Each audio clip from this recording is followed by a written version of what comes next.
Hello everyone, I am the storyteller and I am here to help you today. I know you use this video to fall asleep. So before that, like the video and subscribe to the channel also. Where are you from and what time are you watching now? Get comfortable and relaxy. Started noticing the reflection problem on a Tuesday morning in March, when the coffee shop's window showed me arriving 30 seconds before I actually walked through the door. At first, I thought it was just the angle of the glass, or maybe some trick of the early light filtering through the overcast sky. The reflection looked like me, same gray wool coat, same canvas messenger bag slung over my shoulder, same tired expression that had become my default since the divorce papers were finalized. But there I was, watching myself order a medium dark roast and fumble for exact change, while I stood outside on the sidewalk, still deciding whether I had time to stop. I shook my head and pushed through the door. The barista, a young woman with intricate tattoos covering her forearms, smiled and asked what I wanted. Medium dark roast. I fumbled for exact change.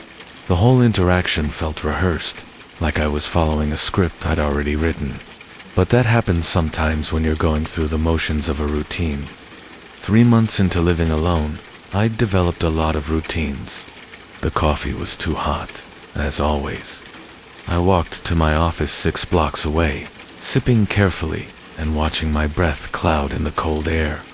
The marketing firm where I worked occupied the 5th floor of a converted warehouse, all exposed brick and industrial fixtures that were supposed to make us feel creative and cutting it. Instead, it just made me feel like I was working in an expensive storage unit. My desk faced a large window that looked out over the street. Below, pedestrians moved with purpose, heading to jobs that probably felt as hollow as mine. I used to think advertising was about storytelling, about finding the human connection in products and services. Now it felt like professional lying.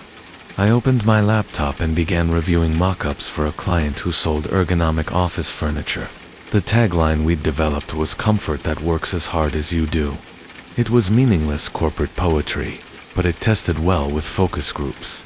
Around 10:30, I glanced up from my screen and saw myself in the office building across the street. The building was identical to ours converted warehouse.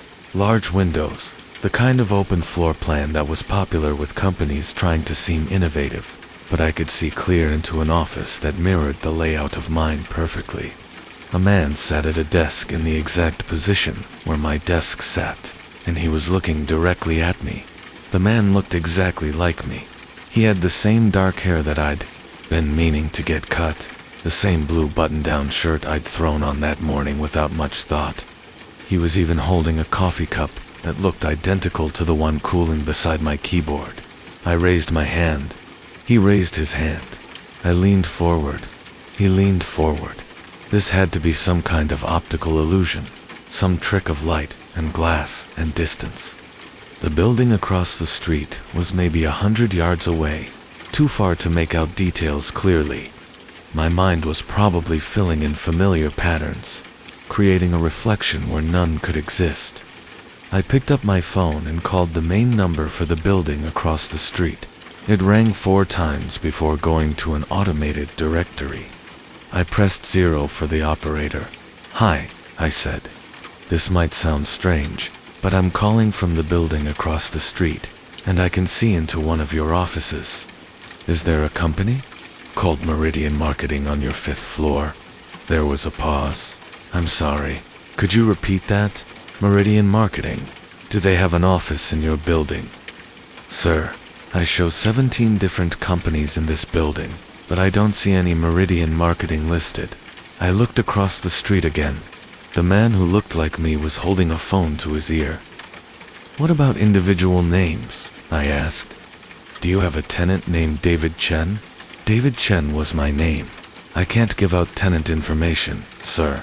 You'd need to contact the companies directly." I hung up and stared across the street. The man who looked like me was hanging up his phone.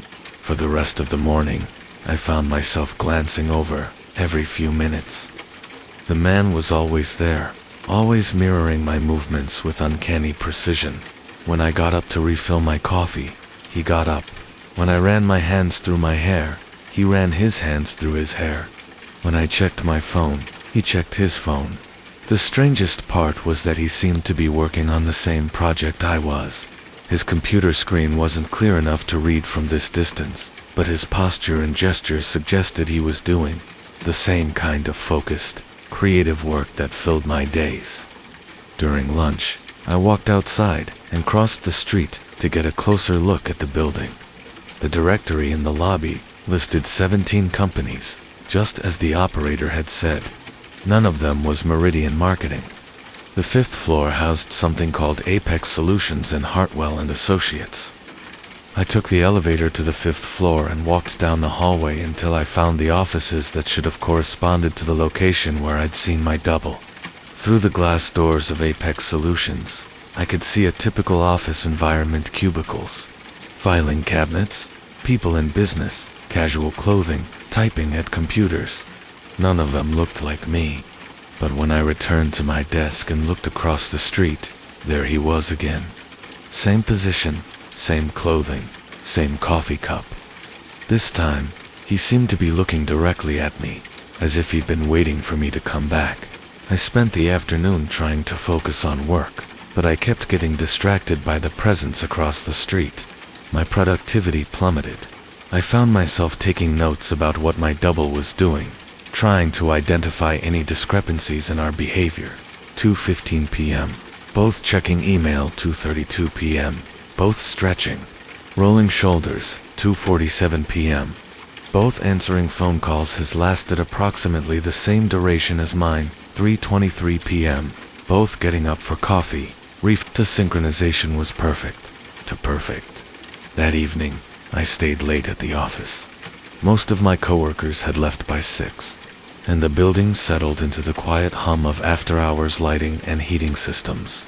I wanted to see what would happen when I broke the routine, when I did something unexpected. The office across the street was mostly dark, but I could still make out the faint outline of someone at the desk that mirrored mine. He was staying late too. I opened my laptop and typed a message in large font. "Who are you?" I held the screen up to the window. Across the street, a faint glow appeared. He was holding up his laptop screen. I couldn't make out the words from this distance, but the screen was lit, displaying some kind of message. I took out my phone and used the camera to zoom in on his screen. The quality was poor, but I could just make out the text. "Who are you? Who are you?" My hands started shaking. This wasn't a reflection or an optical illusion. This was something else entirely. I packed up my things and left the office, but I couldn't shake the feeling that he was watching me go. When I reached the sidewalk, I looked up at both buildings. My office was dark. His office was dark, but I thought I could see a silhouette in his window, standing exactly where I would be standing if I were looking down at myself. The walk home took longer than usual. I kept stopping to look at my reflection in storefront windows, checking to make sure it behaved normally. It did. The reflection moved when I moved, disappeared when I stepped away from the glass, reappeared when I returned. Everything as it should be. My apartment was a studio in a converted factory building, similar architecture to my office, but smaller and more cramped. I'd moved here after the divorce because it was affordable and temporary. 3 months later, it still felt temporary, like I was camping in someone else's space. I made dinner pasta with marinara sauce from a jar and tried to watch television, but I couldn't concentrate on anything. My mind kept returning to the office across the street, to the man who moved exactly as I moved and worked exactly as I worked. I found myself walking to the single large window in my apartment. It faced north, toward downtown, and I could see lights in dozens of office buildings scattered across the cityscape. In one of those buildings was my double still working. Was he making pasta with marinara sauce from a jar? Was he standing at his window, looking out at the city and wondering about me? I closed the blinds and tried to sleep, But every time I closed my eyes, I saw myself sitting in that office across the street, perfectly mirrored and perfectly synchronized, like an echo that had somehow learned to anticipate the sound that created it. The next morning, I arrived at work 20 minutes early. I wanted to be watching when my double appeared, to see if I could catch some sign of how this was happening. My office was still and quiet. The cleaning crew had been through during the night, leaving behind the faint scent of disinfectant and the ordered stillness of papers stacked neatly and keyboards wiped clean. I made coffee in the break room and settled at my desk to wait. At 8:47 a.m., the lights came on in the office across the street. At 8:52 a.m., a figure appeared at the desk that mirrored mine. Even from this distance, I could tell it was him. Same posture, same clothing. He was wearing a green sweater that looked identical to the one I'd chosen that morning. He sat down, opened what appeared to be a laptop, and began working. I hadn't moved yet. I was still holding my coffee cup, still sitting slightly turned away from my desk, but he was already in full work mode, typing steadily, occasionally pausing to take sips from his own coffee cup. This was wrong. If he was somehow mirroring my behavior, he should have been sitting still, holding his coffee, watching across the street the same way I was watching him. Instead, he seemed to be following a script that I hadn't written yet. I turned to face my desk and opened my laptop. Across the street, he continued typing, seemingly unaware of my movements. I spent the morning deliberately trying to behave erratically. I got up and walked around the office at random intervals. I did jumping jacks next to my desk. I held long conversations with coworkers about projects that didn't exist. But every time I looked across the street, my double was following a normal work routine, typing, making phone calls, taking notes. It was as if we had become desynchronized. He was no longer mirroring my behavior. Instead, he seemed to be living his own version of my life, a version where he didn't spend his morning doing jumping jacks and having fake conversations. During lunch, I called in sick for the afternoon and went home. I needed time to think, to figure out what was happening and what it meant, but I couldn't stop myself from thinking about him. Sitting in his office, probably wondering where I had gone. Was he looking across the street at my empty desk the same way I had been looking at his occupied one? I spent the afternoon researching optical illusions, mirror effects, and psychological phenomena that might explain what I was experiencing. Most of what I found was either too technical to understand or too simplistic to match what I was seeing. There were articles about doppelgangers, about people who claimed to have seen exact duplicates of themselves in impossible situations. Most of these stories were dismissed as hallucinations or hoaxes, but a few described experiences that sounded uncomfortably similar to mine.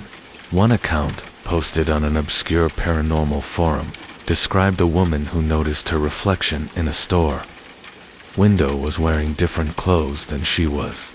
She became obsessed with watching the reflection, visiting the store every day to see what her other self was doing. The reflection seemed to live a slightly different version of her life, same job, same apartment, but different choices, different relationships, different outcomes. The woman's posts became increasingly frantic as she described trying to communicate with her reflection, trying to understand whether she was the real version or whether the reflection was real and she was the copy. Her final post was a single sentence: "I think she's trying to take my place." The forum thread ended there. No follow-up posts, no resolution. I closed my laptop and tried to convince myself that this was just stress, just the psychological aftermath of my divorce and the life changes that had followed. Isolation and routine could create all kinds of perceptual distortions. Maybe I was seeing patterns where none existed, creating meaning from coincidence. But when I returned to work the next morning, he was there waiting for me. This time, he seemed more present, more aware. When I sat down at my desk, he immediately turned to look across the street. When I waved, he waved back. When I held up a piece of paper with hello written in large letters, he responded by holding up what appeared to be a similar sign. We spent the morning in a kind of silent conversation, using gestures and handwritten signs to communicate across the gap between our buildings. The conversation was slow and awkward, limited by what we could convey through simple movements and large text. But it was definitely communication. He seemed curious about me, asking questions through pantomime that I tried to answer the same way. He pointed to himself, then to me, then made a questioning gesture with his hands spread wide. I interpreted this as "Who are you?" or "What is this?" I didn't have answers. I could only shrug and make my own questioning gestures. Over the course of the day, our communication became more sophisticated. We developed a system of pointing to objects and then indicating numbers with our fingers, establishing basic vocabulary. We used gestures to indicate emotions, thumbs up for good, hands covering face for confusion or fear, exaggerated shrugs for uncertainty. By the end of the day, I had learned that he worked in marketing, just like me. He was recently divorced, just like me. He lived alone in a small apartment, just like me, as far as I could tell through our primitive communication system. His life was identical to mine in every significant detail, but there were small differences. When I asked about his work projects, he indicated that he was working on something involving furniture, but his gestures suggested it was residential furniture, not office furniture. When I asked about his apartment, he pointed in a direction that would correspond to the south side of the city, while my apartment was on the north side. These small discrepancies were somehow more unsettling than perfect synchronization would have been.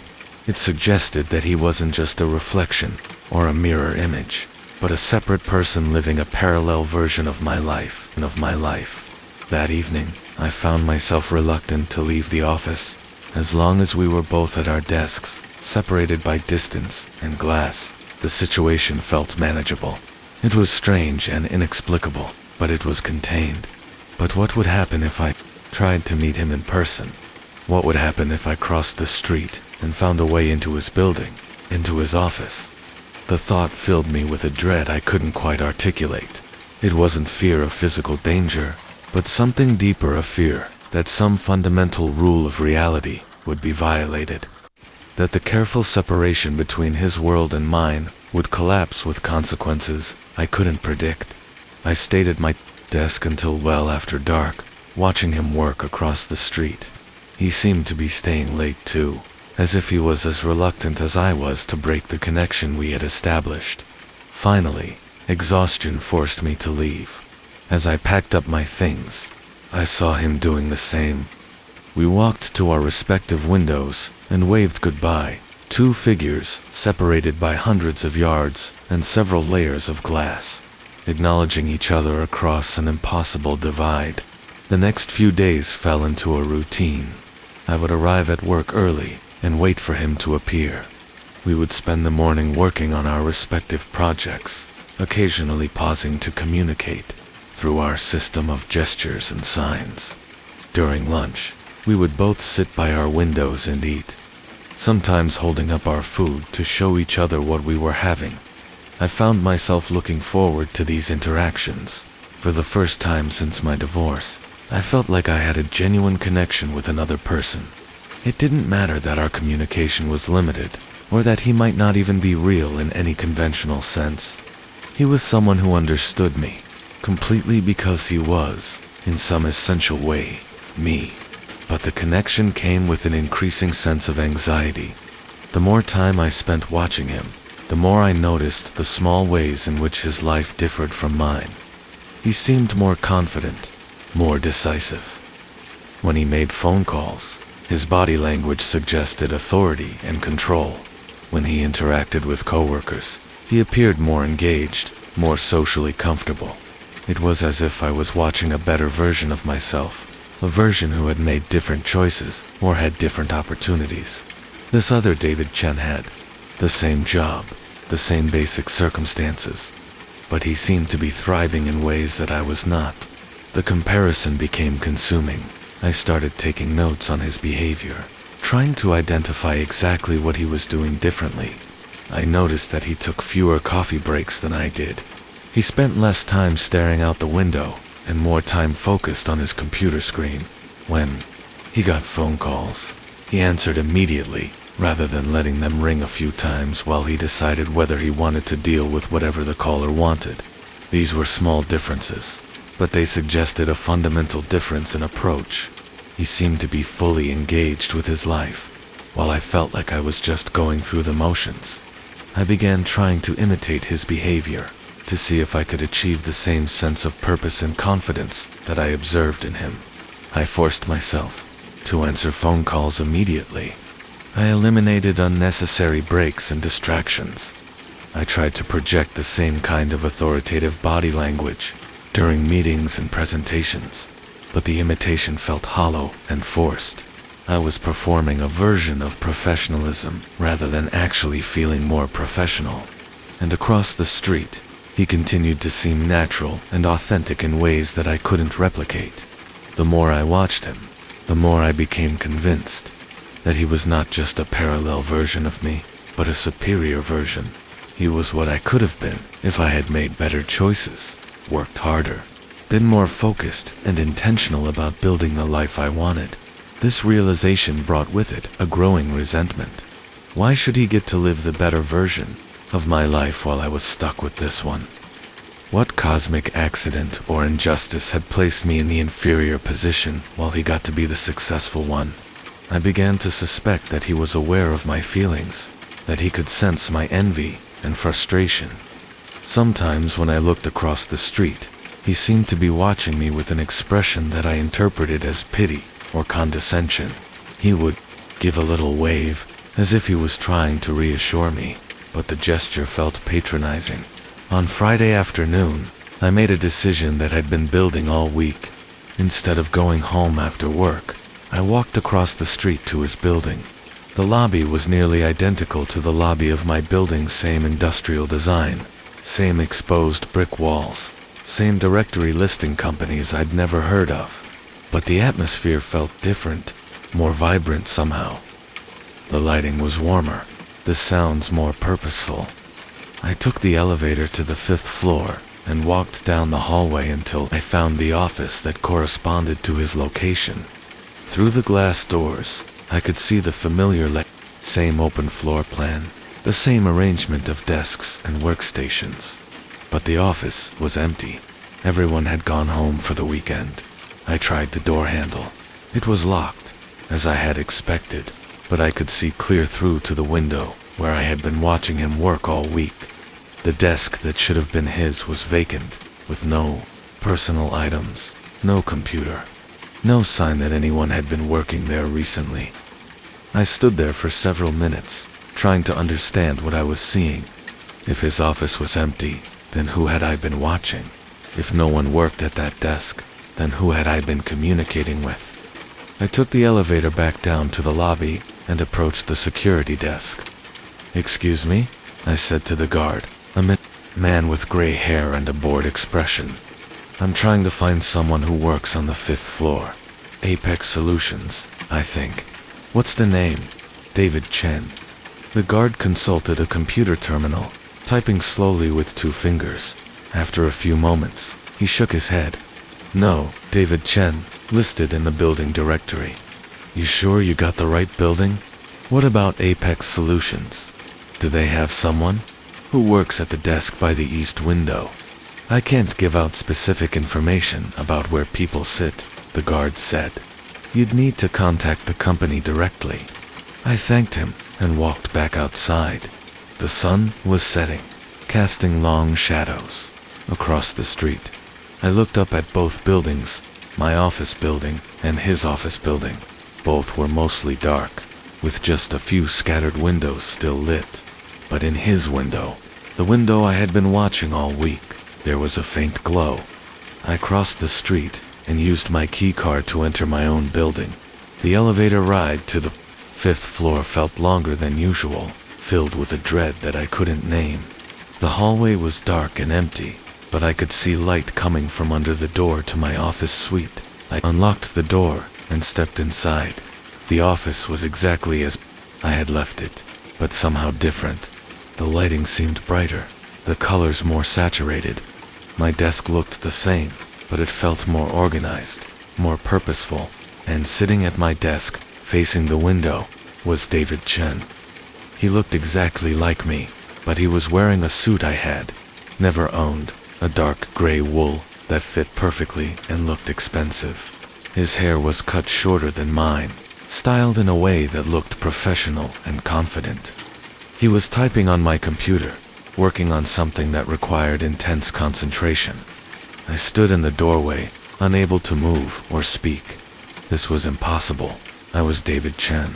I was standing right here, but there was another David Chen sitting at my desk, and he seemed more real than I felt. He looked up from the computer and saw me. His expression wasn't surprise or fear, but something closer to disappointment. "You're late," he said, and his voice was my voice, but with a tone of authority that I had never possessed. "I was wondering when you'd figure it out." "Figure what out?" I managed to ask. "That you're the reflection," he said. "You're the one behind the glass." He stood up and walked toward me, and I noticed that his movements were confident and purposeful in a way that mine had never been. He moved like someone who knew exactly who he was and what he wanted. "I've been watching you for weeks," he continued, "trying to understand why you were so diminished, so uncertain. Then I realized what had happened. What had happened? The switch," he said. "It happens sometimes, when someone is particularly dissatisfied with their life. The reflection becomes stronger than the original, more focused, more intentional. Eventually, the roles reverse."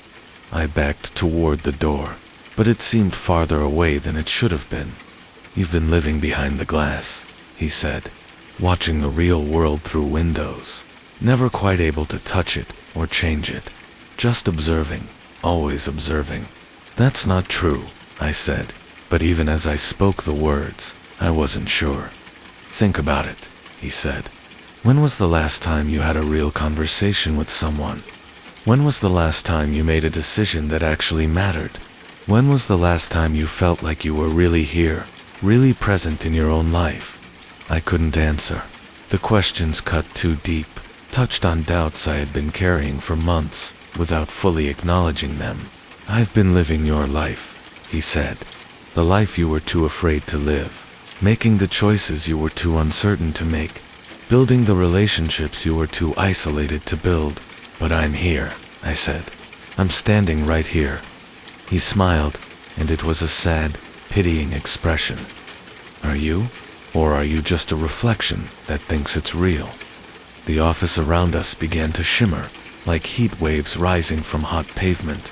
The walls seemed to bend and flex, as if they were made of something less solid than I had believed. "The thing about reflections," he said, "is that they can only exist as long as there's something to reflect. But I don't need you anymore. I've become real enough on my own." The shimmer intensified, and I could feel myself becoming less substantial, less present. The office was fading around me, or I was fading from it. "Wait," I said, but my voice sounded distant, echoing as if it was coming from far away.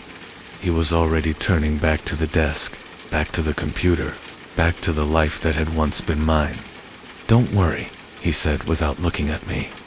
"You'll find another window to watch from. There are always more windows." The last thing I saw was him sitting down at my desk, his fingers moving confidently across the keyboard, working on projects I would never complete, living the life I had never quite managed to live. Then everything dissolved into the gray, filtered light of early morning, and I found myself standing on the sidewalk outside a coffee shop I had never seen before, looking through a window at people living lives that seemed more real and more vivid than anything I could remember experiencing myself.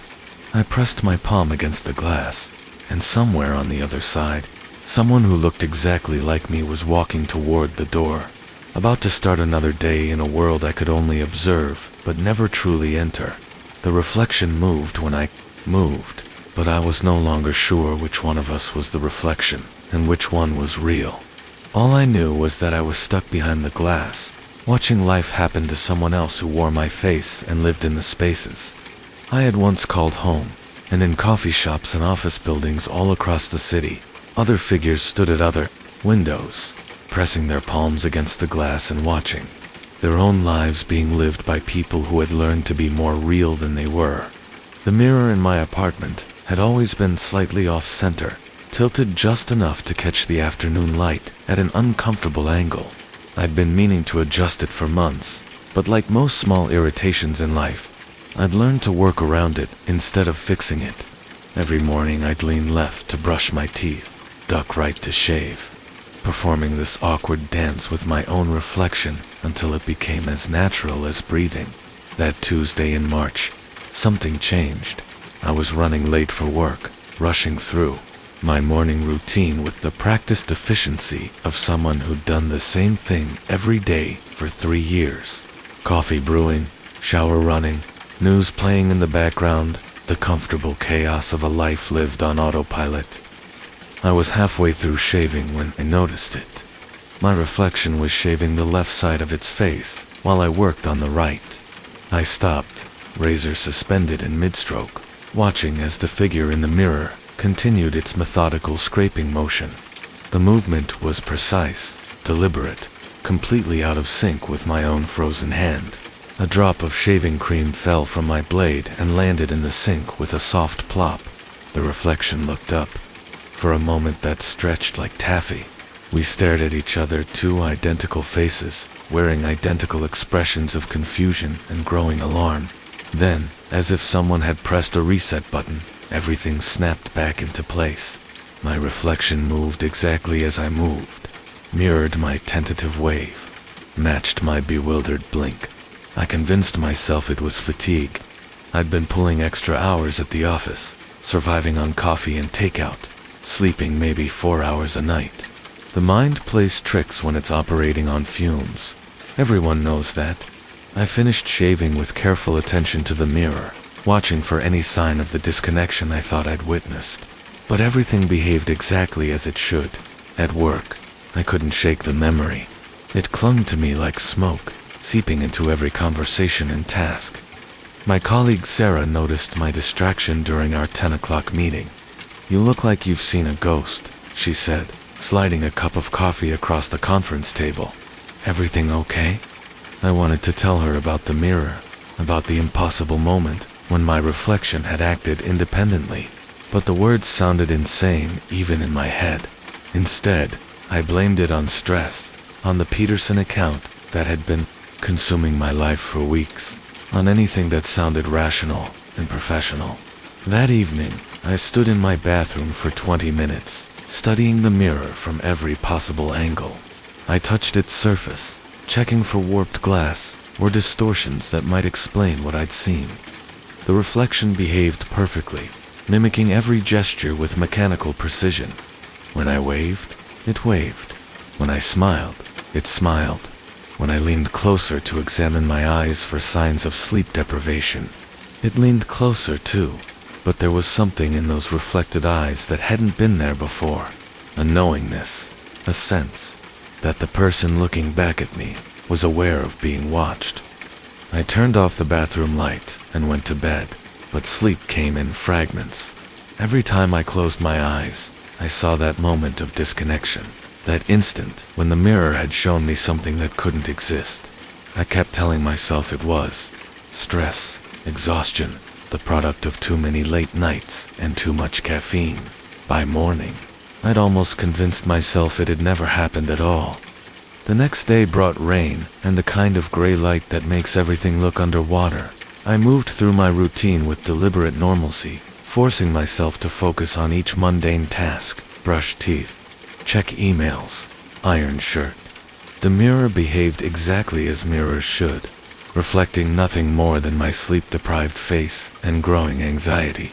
It was Thursday when I saw myself walking down the street. I was sitting in my office, on the 14th floor, staring out the window while pretending to review quarterly reports, when I saw a familiar figure crossing the intersection below. The walk was unmistakable, a slightly hurried gait. Left shoulder dipped from years of carrying a heavy messenger bag. The particular way of checking traffic that came from growing up in a small town where cars actually stopped for pedestrians. It was me, walking away from my building, at exactly the time I should have been sitting at my desk. I pressed my face against the glass, breath fogging the window as I tracked the figure's progress down the sidewalk.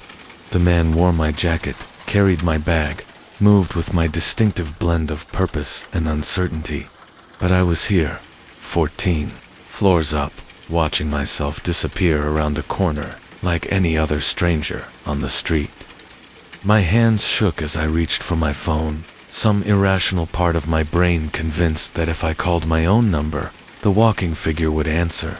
Instead, I heard the familiar buzz of my phone vibrating in my pocket, the call connecting to itself in an endless loop of electronic confusion. Sarah knocked on my doorframe, making me jump hard enough to send papers cascading to the floor. "Meeting in 5, she said, then paused, studying my face. "You sure you're okay? You look like you're about to be sick." I mumbled something about low blood sugar and followed her to the conference room, but I couldn't concentrate on anything except the image of myself walking away. During the presentation, I found myself checking my phone obsessively, scrolling through photos to confirm the details of what I'd seen. The jacket was definitely Mina blue windbreaker, with a small tear near the left pocket from catching it on a door handle last winter. The bag was the leather messenger bag my sister had given me for my birthday 2 years ago, worn soft from daily use. But I was here. I had been here all morning. The security system would prove it. My keycard had logged me into the building at 8:15, just like every other day. That night, I stood naked in front of my bathroom mirror, studying every detail of my reflection with forensic intensity. I raised my left hand. It raised its right. I touched my nose. It touched its nose. I smiled. It smiled back. But the expression seemed delayed by a fraction of a second, like a video call with poor connection. I stared into my reflected eyes, searching for that sense of independent awareness I'd noticed before. The face looking back at me was undeniably my own, but there was something subtly different about its expression. Where I felt confusion and growing fear, my reflection seemed almost amused.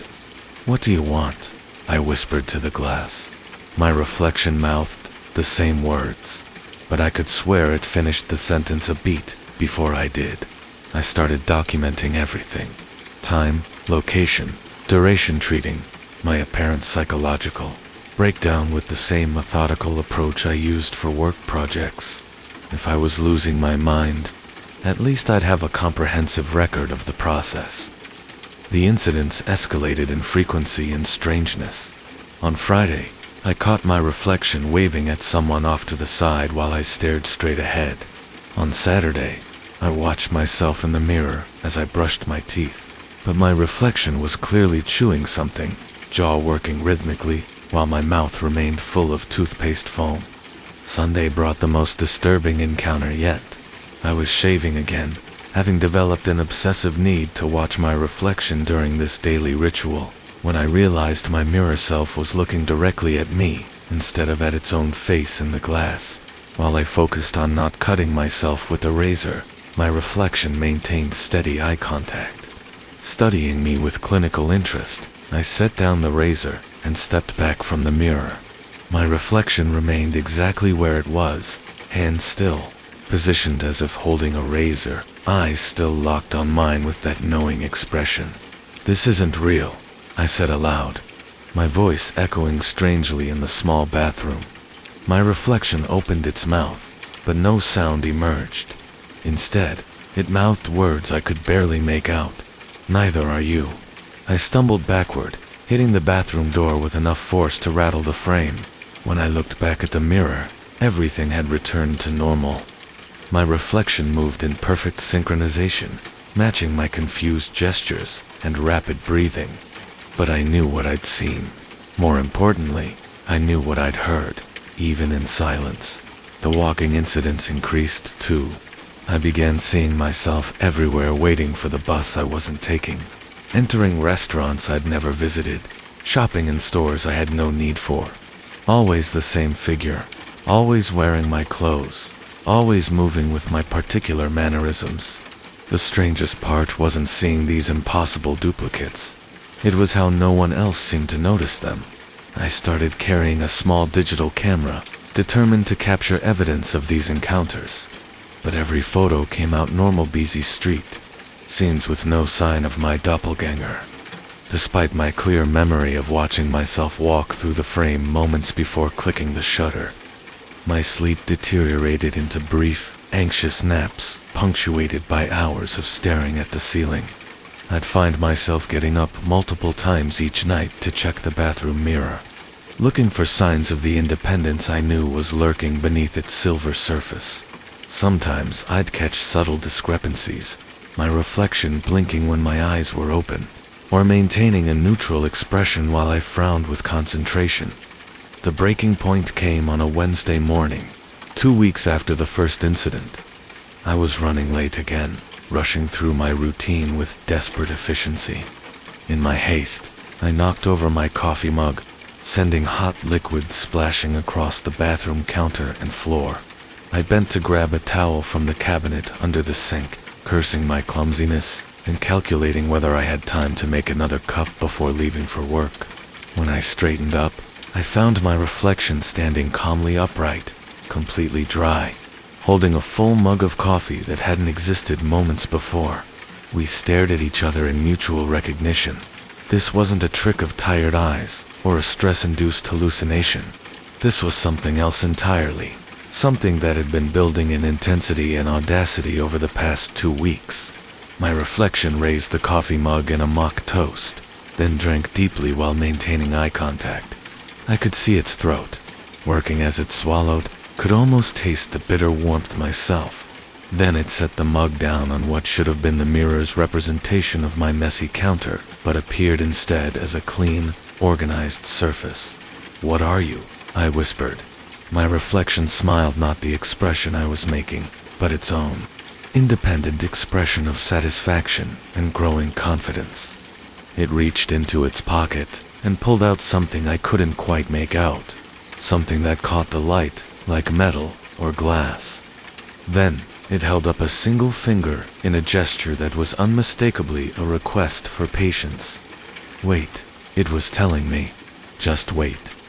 I watched in fascination and horror as my reflection began to undress, removing the clothes I was still wearing, revealing a body that was identical to mine in every detail except for its obvious autonomy. It moved with purpose, gathering the discarded clothes and folding them with the kind of care I never bothered with in my own morning routine. Then it began to dress again, but not in the clothes it had just removed. Instead, it put on different clothes, a suit I recognized but hadn't worn in months, shoes I'd forgotten I owned, a watch that had belonged to my father. As it dressed, I felt a strange loosening sensation, as if something that had been tightly wound inside me was finally beginning to unravel. My reflection finished dressing and looked at me one final time. Its expression had changed completely, transformed from the knowing amusement I'd grown accustomed to into something that looked almost like pity. It mouthed 3 words that I understood perfectly, despite the silence. "Thank you, and goodbye." Then it turned away from the mirror and walked out of frame, leaving me staring at an empty reflection that showed only the bathroom behind me. I spent the next hour in a state of numb shock, standing before the mirror and trying to process what I'd witnessed. My reflection was gonna not distorted or delayed, but completely absent. The mirror showed everything in the bathroom except me. I could see the towels hanging on the rack behind where I stood, could see the soap dispenser and toothbrush holder, could even see the coffee stain spreading slowly across the counter. But where my image should have been, there was simply empty space. I called in sick to work and spent the day conducting increasingly desperate experiments. I tried different mirrors throughout the apartment, the one in the bedroom, the compact, in my medicine cabinet, even the black screen of my turned-off computer. None of them showed my reflection. It was as if I had become invisible to any reflective surface, absent from a fundamental aspect of physical reality. But the strangest part wasn't the missing reflection. It was how right everything felt. For the first time in months, I felt completely present in my own life. The constant background anxiety that had been my companion for years had vanished, replaced by a clarity I'd forgotten was possible. I moved through my apartment with new awareness, noticing details that had been invisible during my years of automated routine. The way afternoon light fell across the kitchen table, the sound of my neighbor's piano practice drifting through the thin walls, the texture of my coffee mug against my palms. Over the following days, I began to understand what had happened. The reflection I'd been seeing wasn't some supernatural phenomenon or stress-induced hallucination. It had been the person I was supposed to be, the version of myself that had been trapped behind the glass, watching helplessly as I sleepwalked through an existence that belonged to both of us. I started seeing myself around the city again, but now I understood what I was witnessing. The man wearing my clothes, carrying my bag, moving with my walk, that was my reflection. Finally free to exist in the world I'd been too distracted to fully inhabit. He went to job interviews at companies I'd always meant to apply to. He ate at restaurants I'd always been curious about, but never tried. He took evening classes in subjects that had interested me before I'd convinced myself I was too busy, or too old, or too practical. Sometimes, I'd catch glimpses of him through windows, or across crowded streets, living the life I'd abandoned in favor of comfortable routine. He looked happier than I remembered being, more engaged with the world around him. When our eyes met across those distances, he'd nod slightly, not in greeting, but in acknowledgement of our strange arrangement. I never tried to approach him or interfere with his newfound existence. It seemed like the least I could do, after keeping him trapped for so long behind silver and glass.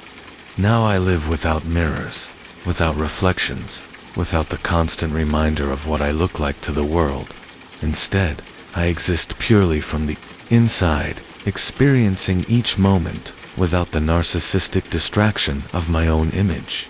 I've learned to judge my appearance by how my clothes feel against my skin, by the reactions of others, by the way I move through space rather than by what I see in reflective surfaces. People sometimes comment that I seem different, more present. Somehow they're not wrong.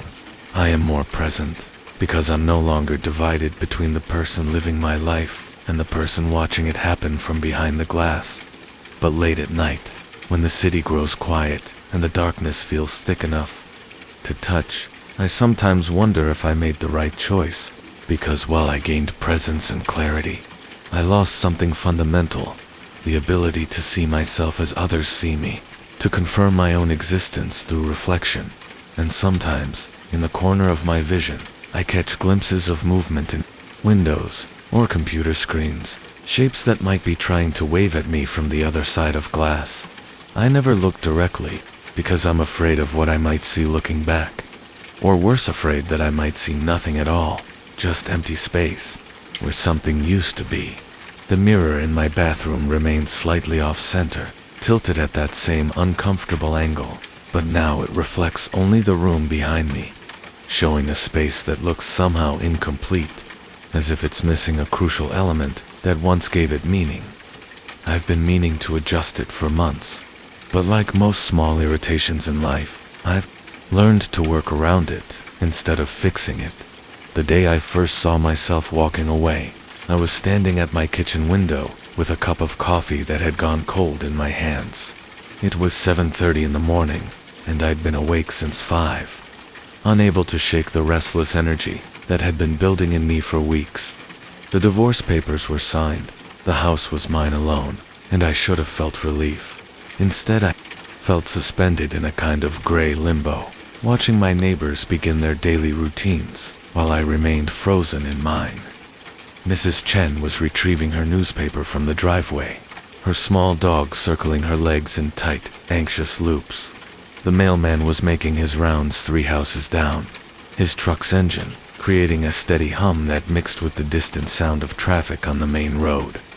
Everything was exactly as it should be, perfectly ordinary, until I saw myself emerge from the Hendersons' backyard. I watched as my own figure, wearing the same blue sweater I had on, the same dark jeans, walked casually across their lawn and disappeared behind the row of hedges that separated their property from the Johnsons'. The movement was so natural, so unremarkable, that for a moment I didn't process what I'd seen. My brain simply filed it away as another neighbor going about their morning business. It was only when I took a sip of my cold coffee and felt the bitter taste on my tongue that the impossibility of it struck me. I set the mug down with shaking hands and pressed my face against the cool glass of the window, searching the empty yards for any sign of movement. The morning was still and quiet, with only the faint rustle of leaves in the breeze to break the silence. I must have misidentified someone, I told myself. The lighting was dim, the distance considerable. It could have been anyone wearing similar clothes, but even as I formed these rational explanations, I knew they felt hollow. The gait had been mine, the slight favor of my left leg from an old running injury, the way I held my shoulders when I was tired. The profile, glimpsed for just a moment as the figure turned, had been unmistakably familiar. I spent the rest of that morning moving through my house like a ghost, unable to concentrate on anything. I'd reorganized the kitchen cabinets twice since Sarah moved out, but now I found myself pulling everything out again, searching for something to do with my hands. The house felt too quiet, too empty, and yet somehow charged with an energy I couldn't name. By afternoon, I'd convinced myself it had been a trick of the light, a stress-induced hallucination brought on by the isolation and the major life changes I'd been navigating. I'd read about such things, the mind's tendency to create familiar patterns in unfamiliar circumstances, to populate empty spaces with echoes of ourselves. It made sense, in a clinical sort of way. But that evening, as I was taking out the trash, I found footprints in the soft earth beside my garden. They were pressed deep into the soil, as if someone had been standing there for a long time, and they matched the tread of my hiking boots exactly, the ones I was wearing at that very moment. I knelt down and placed my foot next to one of the prints. The size was identical, the wear pattern on the sole perfectly aligned. A chill ran through me that had nothing to do with the October air, and I found myself looking over my shoulder, scanning the darkening yard for any sign of movement. The next morning, I was ready. I'd positioned myself at the kitchen window before dawn, coffee in hand, eyes trained on the spot where I'd seen myself the day before. The neighborhood was still and gray in the pre-dawn light, with only the occasional car passing on the distant street to break the silence. At exactly 7:30, I saw myself again. This time, I was prepared for the shock, but it still hit me like a physical blow. The figure emerged from behind the Hendersons' garage, moved across their lawn with my familiar gait, and paused at the edge of their property. For a moment, it teased to be looking directly at my kitchen window. I couldn't make out the face clearly from this distance, but I felt the weight of that gaze, the strange sensation of being observed by my own eyes.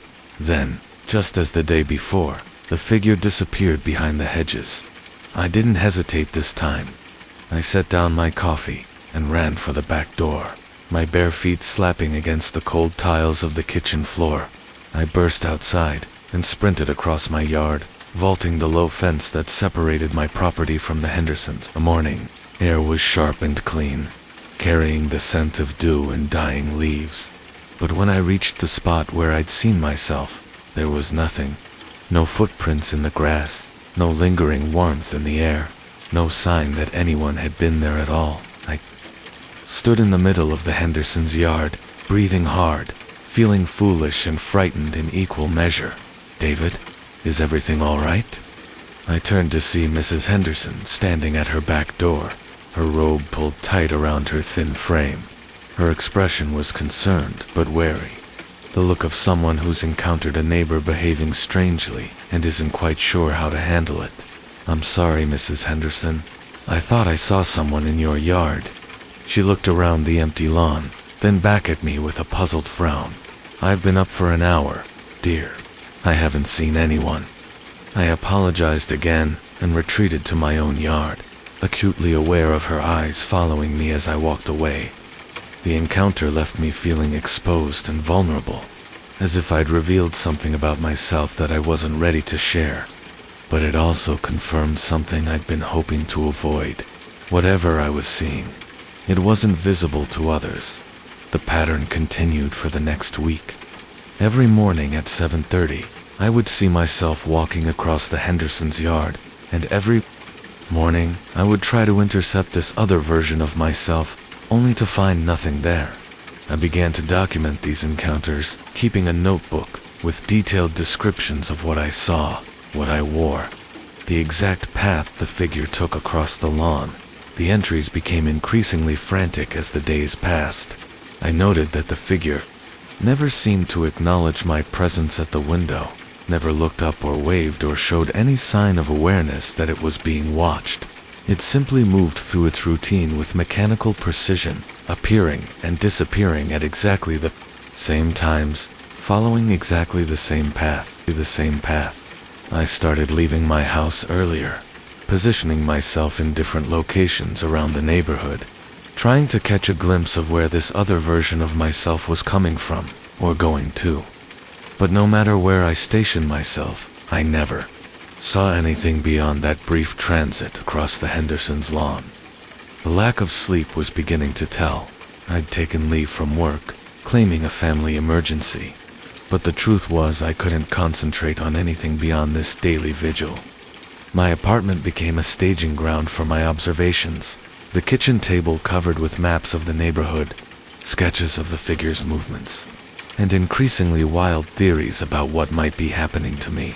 I considered the possibility that I was having some kind of breakdown, that the stress of the divorce and the isolation of living alone had finally taken their toll.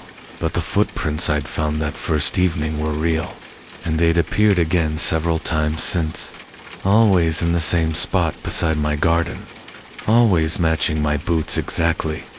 It was on a Thursday morning, 2 weeks after the first sighting, that the pattern changed. I was at my usual post by the kitchen window, when 7:30 came and went without any sign of the figure. I felt a strange mixture of relief and disappointment, as if I'd been stood up by an appointment I'd been dreading. For the first time in weeks, I actually tasted my coffee, noticing that I'd made it too strong and that the milk had started to turn. Then, at 7:45, I saw myself walking back. The figure appeared from behind the hedges, moving in the opposite direction from usual, and this time its movements seemed different, less mechanical, more purposeful. It crossed the Hendersons' lawn and disappeared behind their garage. But instead of vanishing entirely, it reappeared a moment later, standing at the edge of their property, looking directly at me. Even from this distance, I could see that the figure was facing my window, and for the first time, I felt a genuine connection between us. It raised one hand in what might have been a wave or a gesture of acknowledgement, and I found myself raising my own hand in response before I could think better of it. Then it pointed. The gesture was clear and deliberate. The figure's arm extended toward something behind me. I turned to look, following the direction of its indication, and saw my own reflection in the chrome surface of my refrigerator. But the reflection was wrong somehow, distorted and delayed, as if the image were traveling through water or thick glass. When I turned back to the window, the figure was gone. I spent the rest of that day in a state of agitated confusion, unable to shake the feeling that something fundamental had shifted in my relationship with this other version of myself. The pointing gesture had felt like communication, like the first real acknowledgement that whatever was happening to me involved more than just passive observation. That night, I dreamed of walking through my house in the dark, moving through rooms that seemed both familiar and strange, as if the layout had been subtly altered. In the dream, I could feel someone following me, matching my pace, staying just out of sight. When I finally turned to confront my pursuer, I found myself face to face with my own reflection in a mirror that shouldn't have been there. I woke with a start, my heart pounding and my sheets soaked with sweat. The house was quiet around me, but I had the distinct feeling that I wasn't alone. I lay still for a long time, listening to the settling sounds of the building, waiting for something to happen. Then I heard footsteps in the hallway outside my bedroom. They were slow and deliberate, the soft tread of bare feet on hardwood. I recognized the sound immediately. It was the way I walked when I was trying not to wake anyone. The careful placement of each step that I'd perfected during the years of Sarah's insomnia. But Sarah was gone, and I was alone in the house. The footsteps paused outside my door, and I held my breath, waiting. In the silence, I could hear my own heartbeat, could feel the pulse of blood in my temples. The doorknob turned with a soft click, and the door opened just wide enough for someone to slip through. I couldn't see anyone in the darkness, but I could feel a presence in the room, a weight in the air that hadn't been there before. The temperature seemed to drop several degrees, and I found myself shivering despite the blankets. Whatever had entered my room was standing at the foot of my bed, watching me with eyes I couldn't see. "Who are you?" I whispered into the darkness. The presence didn't respond, but I felt it shift, moving closer to the side of the bed. The mattress dipped slightly, as if someone had sat down beside me, and I caught a faint scent that was somehow familiar, my own cologne, but stale and wrong. As if it had been worn too long, I reached for the bedside lamp, my fingers fumbling for the switch in the dark. The moment the light came on, the presence vanished, leaving me alone in the suddenly bright room. But the impression of weight remained on the mattress, and when I looked down, I could see the clear outline of a body pressed into the sheets. I didn't sleep for the rest of that night. I sat in the living room with all the lights on, trying to process what had happened, trying to find some rational explanation for the impossible things I'd been experiencing. But rationality seemed to have abandoned me weeks ago, leaving me adrift in a reality that no longer followed the rules I'd always counted on. The next morning, I wasn't surprised to see myself at the kitchen window again. But this time, I was ready, with a plan. I'd set up a camera the night before, positioning it to capture the area where the figure usually appeared. If I could document these encounters, perhaps I could begin to understand them.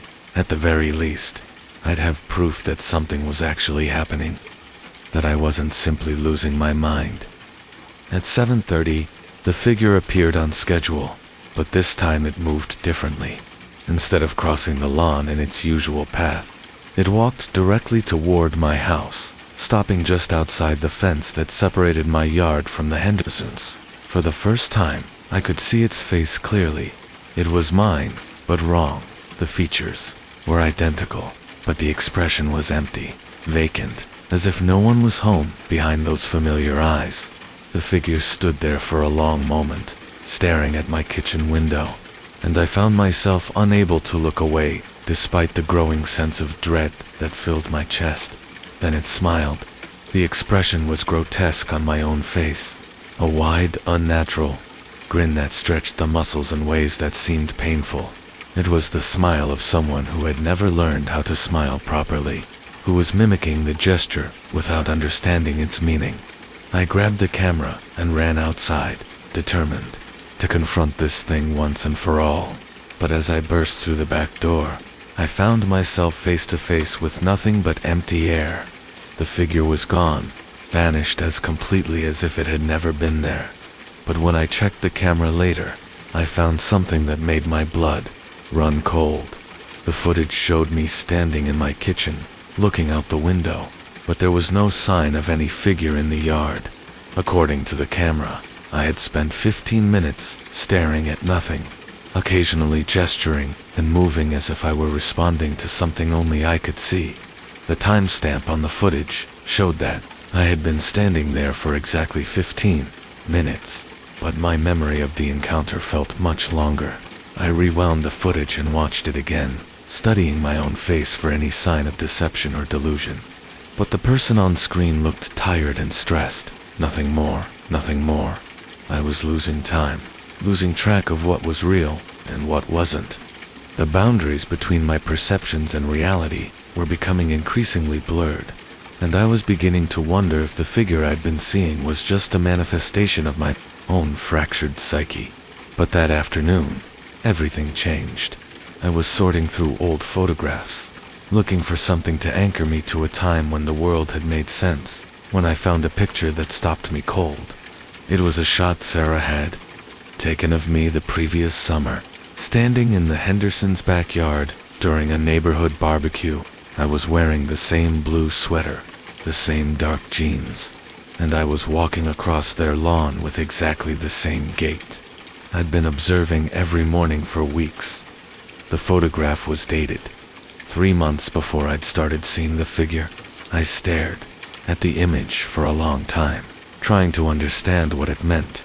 Had I been unconsciously recreating a scene from my own past? Was my mind somehow playing back a memory, projecting it onto the present in a way that felt real, but wasn't? But as I studied the photograph more closely, I noticed something that made my heart skip. In the background, barely visible in the shadows beside the Hendersons' garage, was another figure. It was indistinct, partially obscured by the foliage, but it appeared to be watching me with the same vacant expression I'd seen on the figure's face that morning. I was in that photograph twice. The realization hit me with the force of a physical blow. Whatever I'd been seeing wasn't a projection, or a memory, or a stress-induced hallucination. It was something that had been there all along, something that had been watching me, following me, waiting for the right moment to make itself known. I looked at the photograph again, focusing on the shadowy figure in the background. The more I stared at it, the more convinced I became that it was looking directly at the camera, as if it knew it was being photographed, as if it wanted to be seen. The next morning, I made a decision. Instead of watching from my kitchen window, I would go to the Hendersons' yard and wait. If this other version of myself was real, if it had been there all along, then I needed to confront it directly. I arrived at the spot where the figure usually appeared just as the sun was beginning to rise. The morning air was crisp and sharp, carrying the scent of frost and dying leaves. I could hear the distant sound of traffic beginning to build on the main road, the gradual awakening of the neighborhood around me. At 7:30, I felt rather than saw the change in the air. The temperature dropped, and the quality of light seemed to shift, as if the world had moved slightly out of focus. I turned, and there I was, standing behind the Hendersons' garage, watching myself with those empty, vacant eyes. We stared at each other for a long moment, two versions of the same person caught in a moment of impossible recognition. The figure looked exactly as I remembered, but seeing it up close revealed details that chilled me to the bone.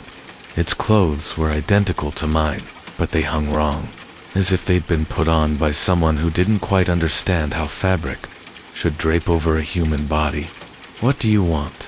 I asked, surprised by the sound of my own voice in the quiet morning air. The figure tilted its head, a gesture that might have been curiosity or confusion. When it spoke, its voice was mine, but the words came out wrong, as if it were reading from a script written in a language it didn't quite understand. "I want to go home," it said. "This is home," I replied. "This is my home." The figure shook its head slowly, that unnatural smile spreading across its familiar features. "No," it said, "this is where you are. Home is where you were."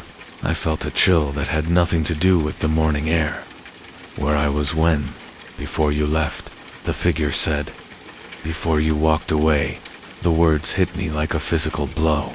I had walked away from my marriage, from the life I'd built with Sarah, from the person I'd been before. Everything fell apart. I'd convinced myself that I was moving forward, making a fresh start. But perhaps I'd been wrong. Perhaps I'd left something behind, something that was now trying to find its way back to me. I had to leave, I said. It wasn't working. We weren't working. The figure took a step closer, and I could see that its eyes weren't empty after all. They were filled with something I recognized, but didn't want to acknowledge: regret, longing, a desperate hunger for something that could never be recovered. "You left me there," it said, "in that house, in that life. You walked away and left me behind." I understood then what I was looking at. This wasn't just another version of myself, it was the version I'd been before, the person I'd tried to leave behind when my marriage ended.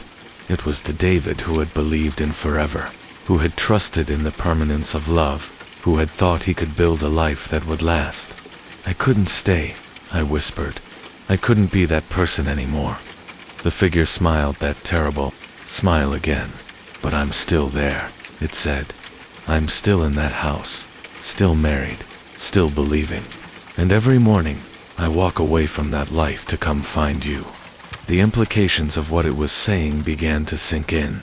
If this figure was the version of myself I'd left behind, then what did that make me? What was I, if not the person I'd always believed myself to be? "You're not real," I said, but the words felt hollow even as I spoke them.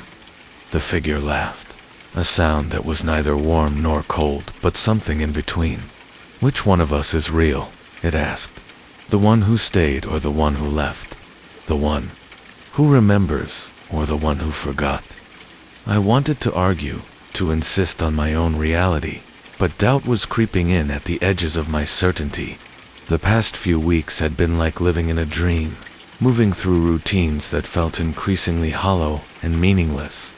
Maybe I was the one who wasn't real. Maybe I was just an echo of the person I'd been, a ghost haunting my own life. The figure began to walk toward me, and I found myself backing away, my heart pounding with a fear I couldn't name, but it didn't pursue me. Instead, it stopped at the edge of the Hendersons' property, the same spot where I'd first seen it weeks ago. "I'll keep coming back," it said.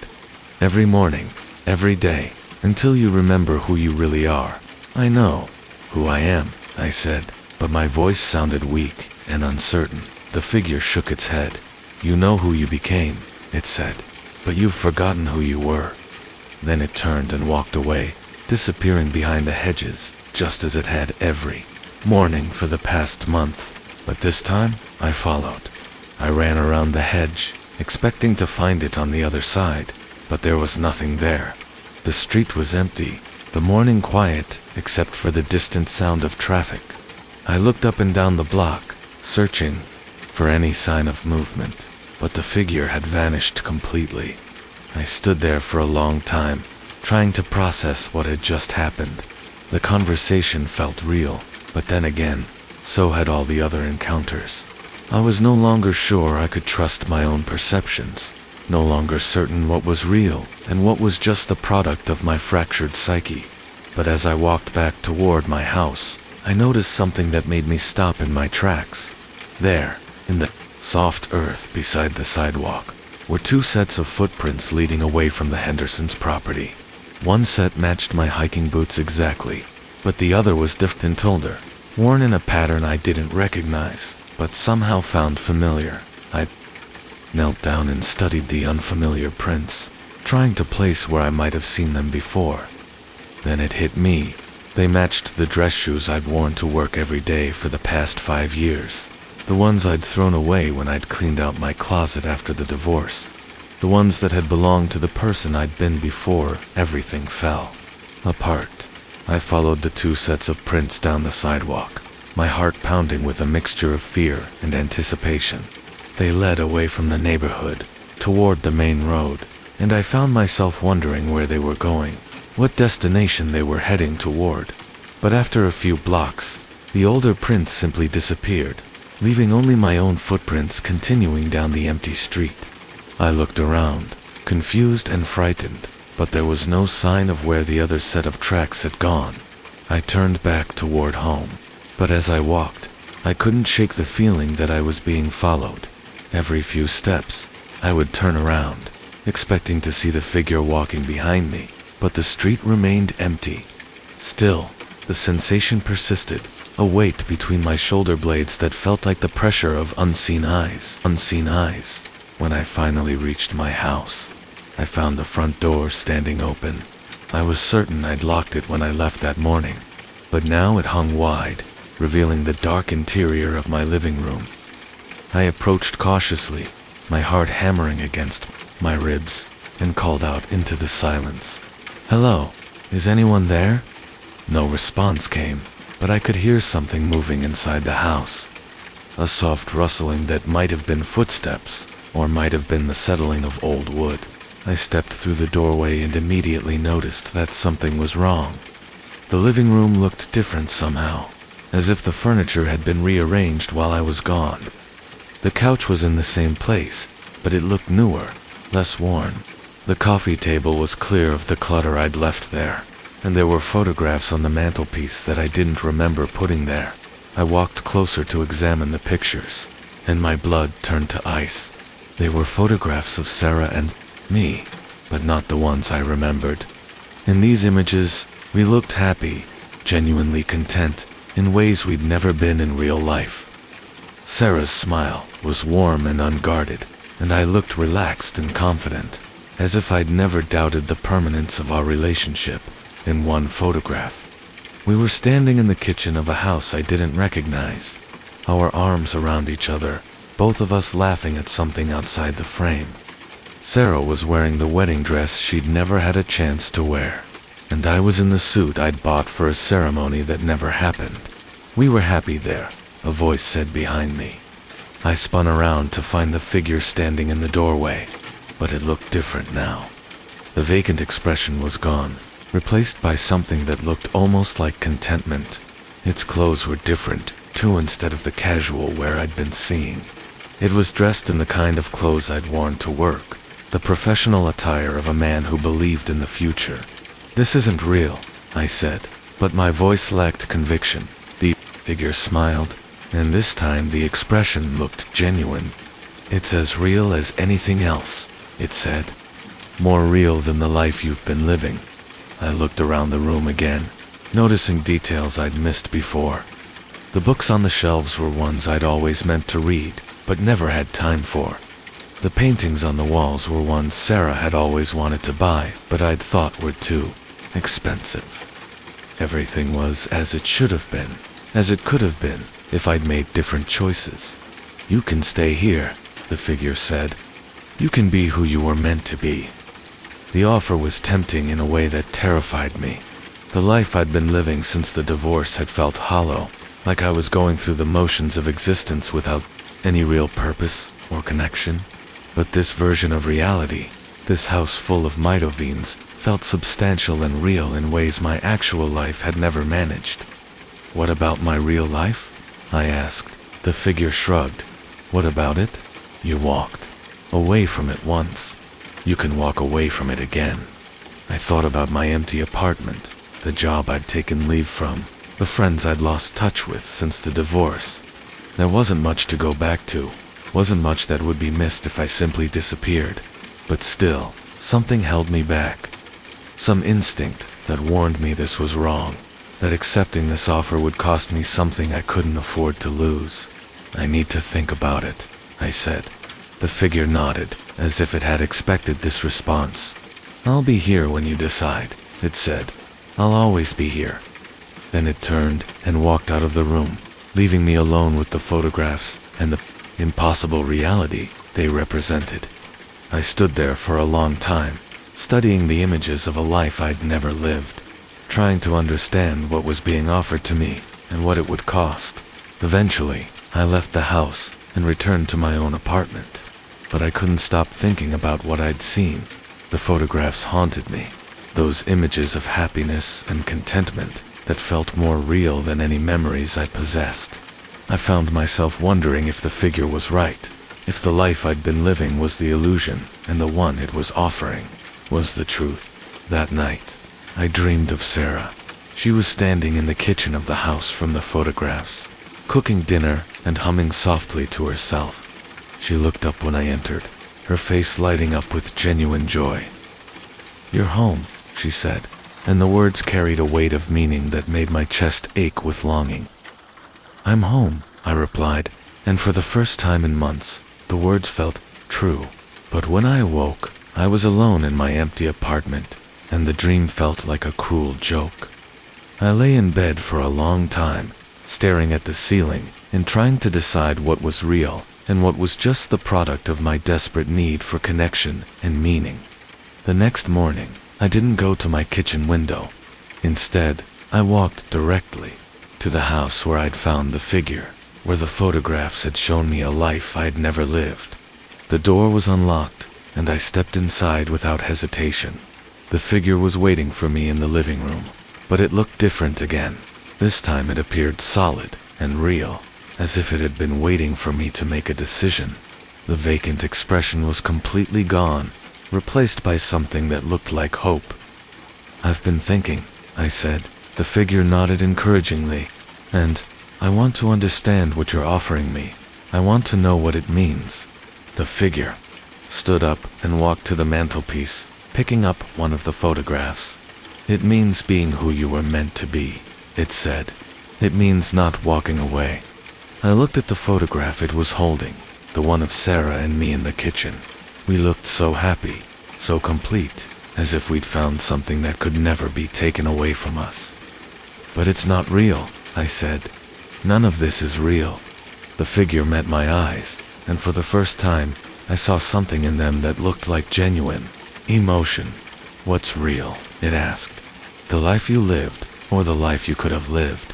The person you were, or the person you became?" I didn't have an answer for that. I'd been so focused on moving forward, on becoming someone new, that I'd never stopped to consider what I might have lost in the process. Maybe the figure was right. Maybe I had walked away from the best part of myself, leaving it behind in a life that no longer existed. "If I stay," I said, "what happens to the life I've been living?" The figure smiled. "It goes on without you," it said. "Just like this one did. The implications of that statement hit me like a physical blow. If I stayed here, in this impossible reality, then somewhere else, another version of myself would continue living the life I'd abandoned. The thought was both terrifying and strangely comforting. "I need to see her," I said. "I need to see Sarah." The figure nodded, as if it had been expecting this request. "She's in the kitchen," it said. I walked through the house, noting how familiar yet strange everything seemed. The layout was the same as my actual home, but the details were different, as if this were a dream version of the life I'd known. When I reached the kitchen, I found Sarah standing at the stove, exactly as she'd been in my dream. She looked up when I entered, and her face broke into a smile that was both familiar and heartbreakingly foreign. This was Sarah, as she'd been in the early days of our relationship, before the arguments and the silences and the slow drift toward indifference. "You're home early," she said, and her voice carried none of the tension that had characterized our last months together. "I wanted to see you," I said, and the words came out more honest than I'd intended. She set down the spoon she'd been using and walked over to me, her movements fluid and confident in a way that the real Sarah had never been. When she reached me, she put her arms around my neck and looked into my eyes with an expression of pure love. "I missed you," she said, and I believed her. I held her close, breathing in the scent of her hair, feeling the warmth of her body against mine. For a moment, I allowed myself to believe that this was real, that I had somehow found my way back to a time when love was simple and trust was absolute. But even as I held her, I knew something was wrong. This wasn't the Sarah I'd married and divorced. This was a version of her that had never existed, a fantasy constructed from my own regrets and longings. She was too perfect, too understanding, too much like the person I'd wanted her to be rather than the person she'd actually been. "This isn't real," I whispered. She pulled back and looked at me with confusion. "What do you mean? You're not real. None of this is real." Her face changed, the expression shifting from confusion to something that might have been hurt or disappointment. "I'm as real as you are," she said. "Maybe more so." The words chilled me, but I couldn't deny their truth. In this place, in this impossible reality, she did seem more real than I felt. She was solid and present in ways that I hadn't felt in months, as if she were anchored to something I'd lost.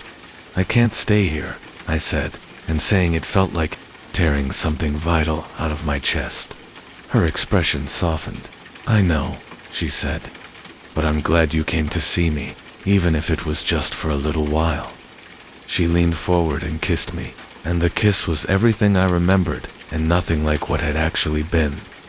It was perfect and tender and full of the kind of love that existed only in memory and dreams. When she pulled away, I was crying, though I hadn't realized it until I felt the tears on my cheeks. "I'm sorry," I said. "I'm sorry for everything." She smiled, and this time the expression was sad but understanding. "I know," she said, "and I forgive you." I left the kitchen and walked back to the living room, where the figure was waiting for me. It looked at my face and seemed to understand what I'd decided. "You're going back," it said. "I have to," I replied. "This isn't my life. It's not who I am." The figure nodded, though it looked disappointed. "I understand," it said, "but I'll still be here, waiting, in case you change your mind." "What are you?" I asked. "What are you really?" The figure considered the question for a long moment. "I'm the part of you that didn't want to leave," it said finally. "The part that believed in forever, that trusted in love, that thought you could build something that would last. I'm the version of you that stayed behind when you walked away." I understood then what I'd been seeing all these weeks. The figure wasn't a ghost, or a hallucination, or a manifestation of my guilt. It was the person I'd been before everything fell apart, the version of myself I'd abandoned when I'd given up on the possibility of lasting happiness. "Will you be okay?" I asked. The figure smiled, and this time the expression was genuine and peaceful. "I'll be here," it said, "waiting in case you ever want to come home." I left the house and walked back to my own apartment, but this time I didn't feel like I was being followed. The weight between my shoulder blades was gone, replaced by a sense of resolution that I hadn't felt in months. My apartment looked different when I returned, more real somehow, as if it had been waiting for me to fully inhabit it. I made coffee and sat at my kitchen table, looking out at the neighborhood I'd been watching for weeks. Everything looked the same, but it felt different, as if I were seeing it clearly for the first time. I never saw the figure again. The next morning, I returned to my post at the kitchen window, but 7:30 came and went, without any sign of movement in the Hendersons' yard. The pattern had been broken, the loop finally closed. But sometimes, late at night, I find myself thinking about that other house, that other life, that other version of myself that chose to stay instead of walk away. I wonder if it's still there, waiting in that impossible reality, holding on to the belief that love can last forever. And sometimes, I wonder if I made the right choice. The divorce papers are still signed, the house is still mine alone, and I still wake up every morning to the sound of my neighbors beginning their daily routines. But now I know that somewhere, in a place that exists only in the space between what was and what might have been, there's a version of myself that the GPS died 3 miles before I reached the building. Its screen flickering once before going completely black. I'd been driving for 6 hours straight from Chicago, following what should have been a simple route to conduct an insurance assessment on a corporate property in rural Wisconsin. The kind of routine job that paid well enough to justify the drive, but boring enough that I'd accepted it without asking too many questions. The building emerged from the tree line like something that had grown there naturally, a low, sprawling structure of red brick and dark windows that seemed to absorb the late afternoon light rather than reflect it, according to my paperwork. It had been a regional headquarters for a telecommunications company that went under in the early 2000s. Now it sat empty, waiting for someone to decide whether it was worth renovating or demolishing. I parked in what had once been a visitor's lot, weeds pushing through cracks in the asphalt. The silence felt heavy, the kind you only get in places where civilization has retreated. Even the birds seemed to avoid this stretch of forest. I checked my phone signal, which explained why the GPS had given up. The nearest town was 15 miles back, and I hadn't seen another car for the last hour. The key was supposed to be in a lockbox by the main entrance, but when I walked around the building's perimeter, I found 3 different doors that could have been considered main. Each looked equally unused, with rust stains trailing down from their frames like tears. I tried the lockbox code at each one before finding the right key at what appeared to be a side entrance marked only by a faded, authorized personnel only sign. Inside, the air held that particular staleness of a place that had been sealed too long. My footsteps echoed despite the carpeting, industrial gray that had probably been chosen specifically because it wouldn't show stains. The walls were that inoffensive beige that corporate America had embraced in the 1990s, broken only by empty picture frames and the ghostly outlines where motivational posters had once hung. I spent the first hour methodically photographing each room, noting water damage, checking for mold, testing light switches that yielded nothing but hollow clicks. Most of the fluorescent fixtures were dead, leaving me dependent on the LED flashlight I'd brought and what daylight filtered through windows grimy with years of neglect. The building was larger than it had appeared from outside, with corridors that seemed to fold back on themselves and conference rooms that opened onto other conference rooms in configurations that made no architectural sense. It was in the third wing that I first noticed the temperature difference. The other areas had been stuffy, but warm from the afternoon sun. Here, the air carried a chill that made me wish I'd brought a heavier jacket. I made a note about possible HVAC issues, though I couldn't see any vents or ducts that might explain. The cold spot. The room at the end of this corridor was different from the others. While most spaces had been stripped bare when the company moved out, this one still contained furniture. Long conference table, surrounded by backed chairs, all facing toward a blank wall where a projection screen might once have hung. The chairs were positioned with an odd precision, each one pulled slightly away from the table at exactly the same angle, as if the last meeting had ended with everyone standing up simultaneously. I was photographing the room when I heard the sound, a soft mechanical whir, like an old computer cooling fan spinning up. I froze, listening, but it stopped as suddenly as it had started. The building had been without power for years, and I'd seen no evidence that utilities were still connected. I made another note, this time about possible electrical issues, though I couldn't identify a source for the sound. The worry came again as I was leaving the room, longer this time and clearly coming from behind me. When I turned, the conference room looked exactly as I'd left it, but something felt different. The chairs seemed closer to the table than they had been moments before, though I couldn't be certain. Memory is unreliable, especially in unfamiliar spaces. I took another photograph to compare later and moved on. The building's layout became more confusing as I worked deeper into its interior. Hallways that should have led back to areas I'd already mapped instead opened onto new sections I hadn't seen before. I found a break room with coffee mugs still sitting in a drying rack, a layer of dust so thick on their surfaces that my finger left clear tracks when I tested one.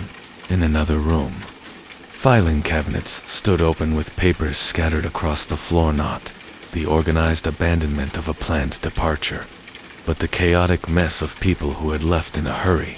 I was beginning to understand why the insurance company had sent someone all the way from Chicago for what should have been a local job.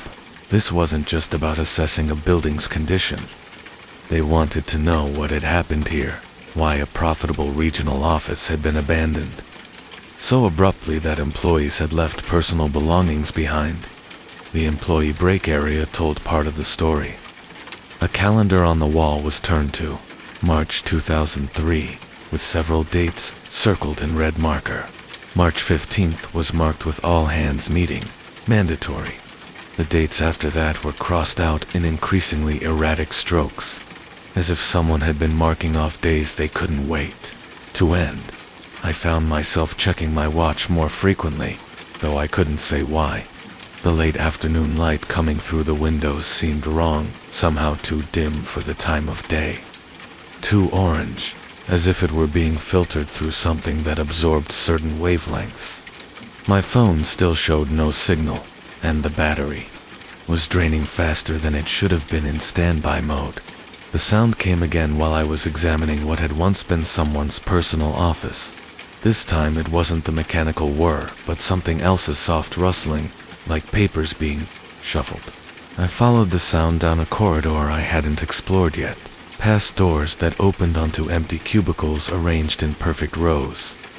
The rustling stopped when I paused to listen, then resumed when I started walking again, always seeming to come from just around the next corner. The corridor ended at a heavy metal door marked "Server Room, Authorized Access Only." Unlike the other doors, this one was warm to the touch, and I could hear a low humming from the other side. Impossible, given that the building had no power, but unmistakable. The door was locked, but the lock looked newer than the others, as if it had been changed more recently. I was studying the lock when I heard footsteps. They came from behind me, measured and deliberate, the sound of dress shoes on industrial carpeting. I turned, expecting to see a security guard or property manager who had come to check on me, but the corridor was empty. The footsteps continued for several more seconds before stopping abruptly, leaving only silence and the faint humming from behind the server room door. My rational mind supplied explanations. Old buildings settle, pipes expand and contract, HVAC systems can cycle on even without main power if they have backup batteries. But rational explanations felt thin in the growing darkness of the corridor. I made a note about investigating the server room lock and returned to the main part of the building, telling myself I was simply being thorough by checking areas I might have missed. The conference room with the precisely arranged chairs drew me back like a magnet. This time, I was certain the chairs had moved, not dramatically, just a few inches closer to the table, as if invisible occupants had scooted forward to pay closer attention to a presentation. I compared my latest photograph with the earlier one on my camera's display, but the small screen made it impossible to be certain of the differences. I sat in one of the chairs, testing whether it might move on its own. The seat was surprisingly comfortable, ergonomically designed for long meetings. The position gave me a clear view of the blank wall, where the presentation screen would have been. As I sat there, I began to imagine what the last meeting in this room might have been like, the March 15th all-hands meeting marked on the calendar. The temperature had dropped noticeably since I'd entered the building.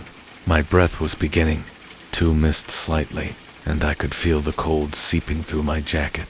I made another note about climate control issues, but part of me was beginning to suspect that the cold had nothing to do with HVAC systems. I was preparing to leave the conference room when the lights came on, not all at once, but in a slow cascade. That started at the far end of the room and traveled toward me like a wave. Fluorescent fixtures that had been dead moments before flickered to life with the distinctive buzz of old ballasts struggling to maintain current. The sudden brightness was disorienting after hours of working by flashlight, and I had to shield my eyes until they adjusted. The room looked different under full illumination. Details I'd missed in the dim light became clearly visible. Marks on the walls where chairs had been pushed back repeatedly. Stains on the carpet that formed patterns, suggesting frequent foot traffic in specific areas, and most unsettling of all, the faint outlines of text still visible on the supposedly blank wall. I approached the wall carefully, my camera ready. The text was barely visible, like shadows burned into the paint by years of projection. I could make out fragments of what appeared to be a corporate presentation. ... Productivity metrics ... Personnel adjustments ... Effective immediately. The words that were clearest, perhaps because they had been displayed longest, or at higher brightness. Read ... Not supposed to be here ... Behind me, I heard the soft scrape of chair legs against carpet. I turned slowly. not wanting to make any sudden movements, though I couldn't have explained why I felt the need for such caution. The chairs around the conference table had moved again, but this time there was no ambiguity about it. They had all been turned to face me, their high backs creating a semicircle of attention that felt distinctly hostile. The lights flickered once, twice, then went out completely, leaving me in darkness that seemed deeper than before. My flashlight felt inadequate against the pressing blackness, its beam creating a small circle of visibility that made everything beyond its reach seem even more threatening. I could hear movement in the room, the whisper of fabric against upholstery, the soft settling of weight into seats. I backed toward the door, keeping my light trained on the chairs. In the wavering lead beam, they appeared to rock slightly, as if occupied by restless sitters. The temperature continued to drop until I could see my breath clearly in the flashlight's glow. My fingers were beginning to numb, making it difficult to operate my camera's controls. The door seemed farther away than it should have been, as if the room had expanded while I wasn't paying attention.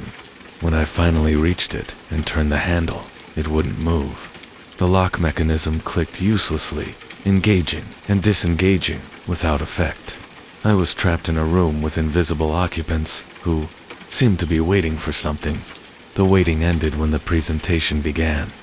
Light erupted from the wall I'd been examining. Not the steady glow of a projector, but something harsh and unstable that hurt to look at directly. Text appeared in that same burned-in style I'd noticed before, but now it was bright enough to read clearly. It was a corporate memo, dated March 15, 2003, addressed to all regional personnel. Due to recent performance evaluations and restructuring requirements, the following positions will be eliminated effective immediately. The list that followed contained dozens of names, each followed by an employee ID number, and the words "not authorized for continued access." The presentation continued automatically. Slide after slide of termination notices, each one more impersonal than the last. But as I watched, I began to notice something disturbing about the names. They weren't random, they followed a pattern. Every terminated employee had been with the company for more than 5 years. Everyone had been rated as meeting or exceeding performance expectations in their last review. Everyone had been scheduled to vest in the company's pension plan within the next 12 months. The final slide was different. Instead of a termination notice, it contained a single line of text that repeated over and over. Scrolling across the wall in an endless loop, "You are not supposed to be here. You are not supposed to be here. You are not supposed to be here." I understood then why the building had been abandoned so suddenly, why personal belongings had been left behind, why the calendar showed days crossed out with increasing desperation. This hadn't been a normal corporate downsizing. This had been something else entirely, a systematic elimination of employees who had become inconvenient, who knew too much, who might have asked uncomfortable questions about where their pension contributions had gone. The presentation ended as abruptly as it had begun, leaving me in darkness again. But now I could hear them clearly, the terminated employees who had gathered for that final meeting, who had learned they were not authorized for continued access to jobs they'd held for years, 2 benefits they'd earned, 2 lives they'd built around the stability this company had promised. They were still here, still attending meetings, still waiting for someone to acknowledge what had been done to them. And now that acknowledgement was focused on me. The conference room door opened without my touching it, revealing a corridor that stretched much farther than I remembered. The fluorescent fixtures overhead came on one by one, creating a pathway of harsh light that led deeper into the building. I understood that I was being invited or commanded to follow. I walked past cubicles that were no longer empty. In the wavering fluorescent light, I could see the outlines of people at their desks, heads bent over keyboards that hadn't worked in 20 years. They typed with the mechanical persistence of workers who had never been told they could stop, generating reports that would never be read, meeting deadlines that no longer mattered. The pathway led me to areas of the building I hadn't found during my earlier exploration, a training room, where transparent figures sat through presentations on policies that had been obsolete for decades. A break room where the coffee pot percolated endlessly without ever filling. Hallways lined with Employee of the Month. Photos showing faces that became clearer as I looked at them longer. These weren't ghosts in any traditional sense.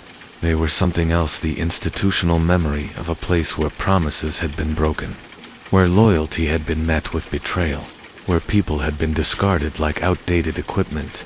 They were the part of every corporate workplace that management preferred to ignore. The human cost of decisions made in distant boardrooms by people who would never have to face the consequences. I found myself in the server room, though I couldn't remember the locked door opening for me. The humming I'd heard earlier was louder here, coming from machines that glowed with their own light.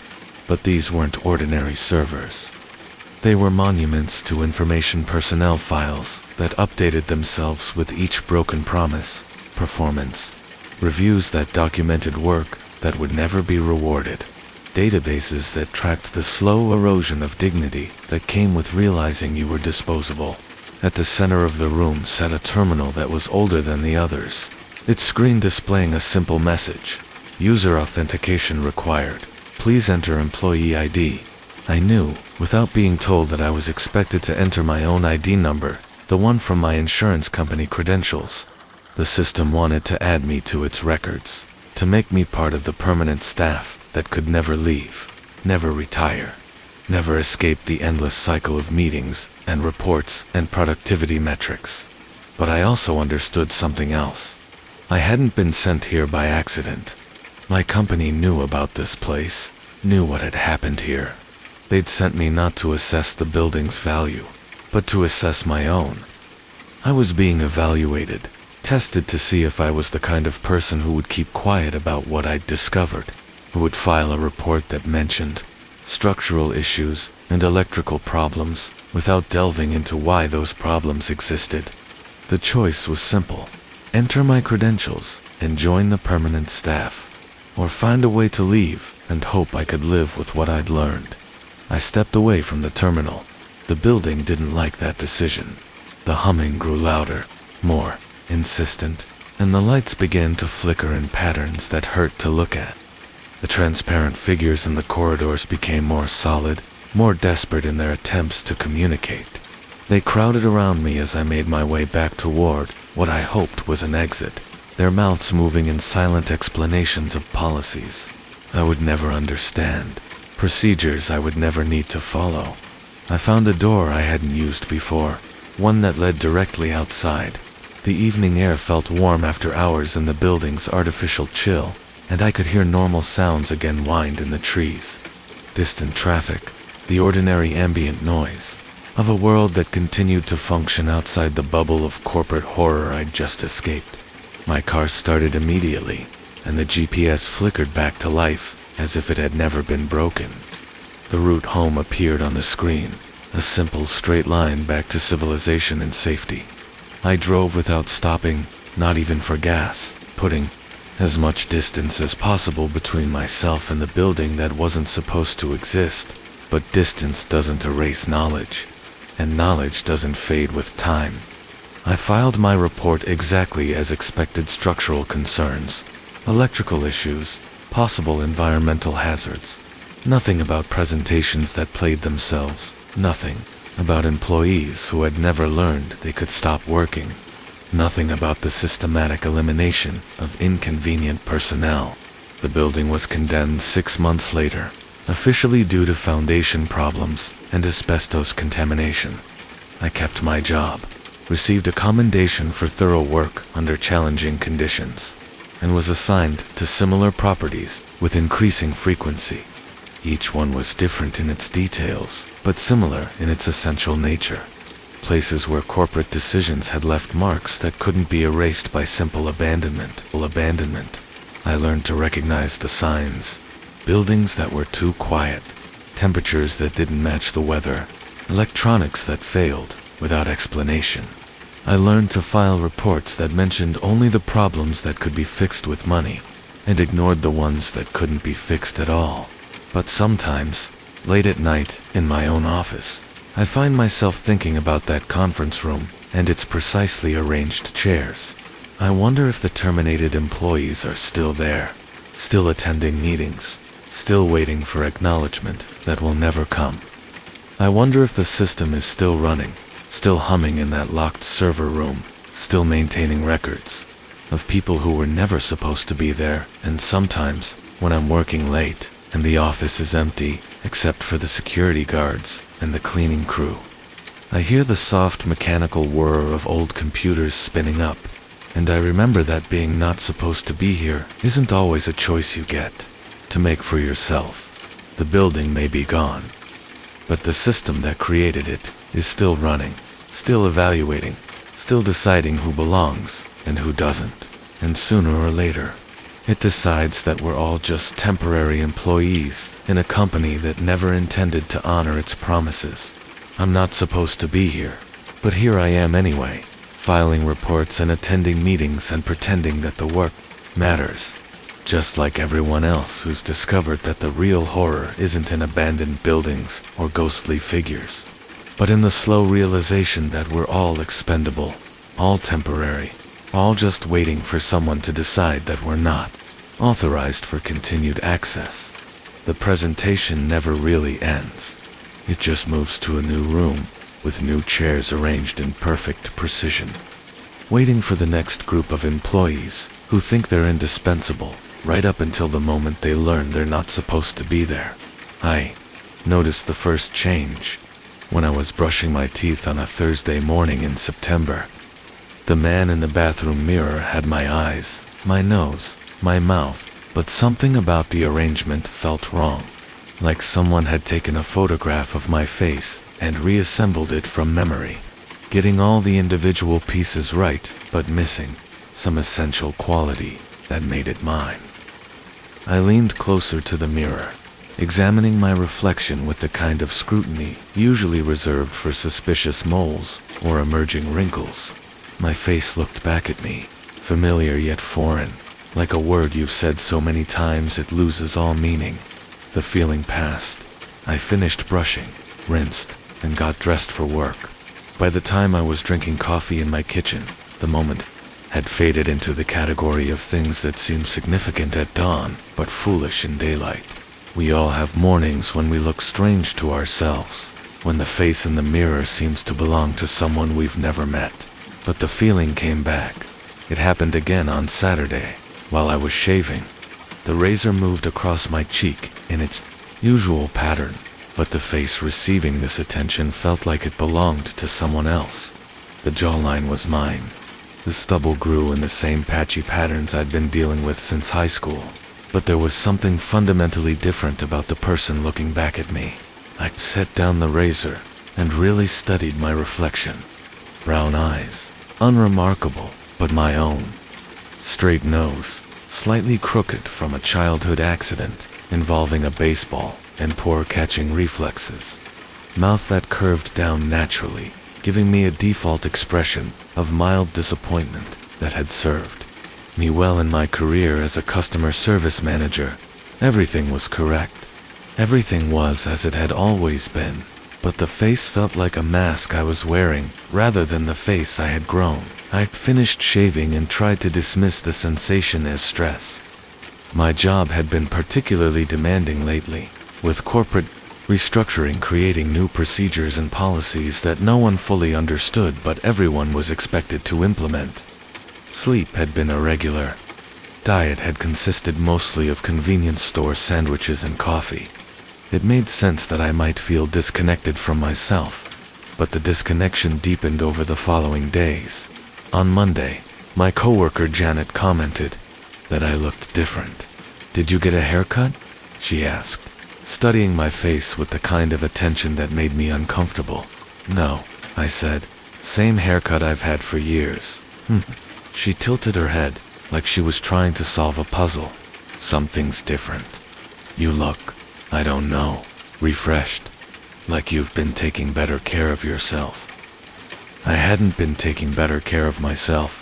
If anything, the opposite was true.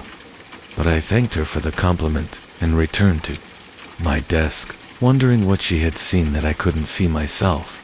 That evening, I spent longer than usual examining my face in the bathroom mirror. I took out my phone and compared my reflection to recent photos, looking for any changes that might explain Janet's observation. The photos showed the same face I saw in the mirror, but they also highlighted the growing sense of disconnection I felt. In the pictures, I looked like myself. In the mirror, I looked like someone pretending to be me.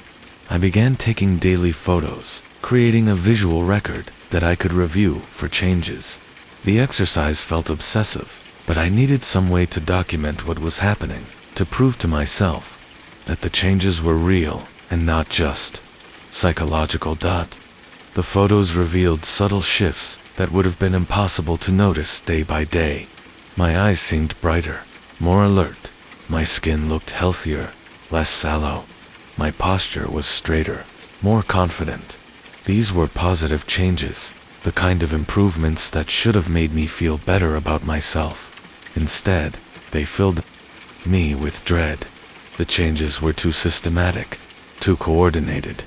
They suggested not natural improvement, but artificial enhancement, as if someone was editing my appearance in real time, making me into a more attractive version of myself. By the end of September, the changes were obvious enough that other people began commenting. My neighbor, Mrs. Patterson, mentioned that I looked like I'd been working out. My dentist asked if I'd been using a new skincare routine. Even my mother, during our weekly phone call, said I sounded different, more confident, more articulate. "It's nice to hear you sounding so positive, dear," she said. "You seemed so lost since the breakup with Sarah." Sarah had left me 8 months ago, citing my lack of ambition and emotional unavailability as primary reasons for ending our 3-year relationship. The breakup had been devastating but not surprising. I had felt myself becoming smaller and less present throughout our time together, as if I was slowly disappearing from my own life. But now, according to everyone around me, I seemed to be reappearing, becoming more vibrant, more engaging, more like the person I had been before. Years of routine and disappointment had worn me down. The problem was that I didn't feel more vibrant or engaging. I felt increasingly disconnected from the person everyone else was seeing. In early October, I ran into Sarah at a coffee shop downtown. She was with someone new, a tall man with an easy smile and the kind of casual confidence I had never possessed. I expected the encounter to be awkward, painful in the way that meetings with ex-partners always are. Instead, Sarah seemed genuinely pleased to see me. "Marcus," she said, and her voice carried a warmth that had been absent during the final months of our relationship. "You look amazing, really amazing." We talked for 10 minutes, standing by the coffee shop's front window while her new boyfriend waited patiently at a corner table. The conversation flowed easily, without the stilted awkwardness that had characterized our interactions before the breakup. "I have to ask," she said as we were preparing to part ways. "Are you seeing someone?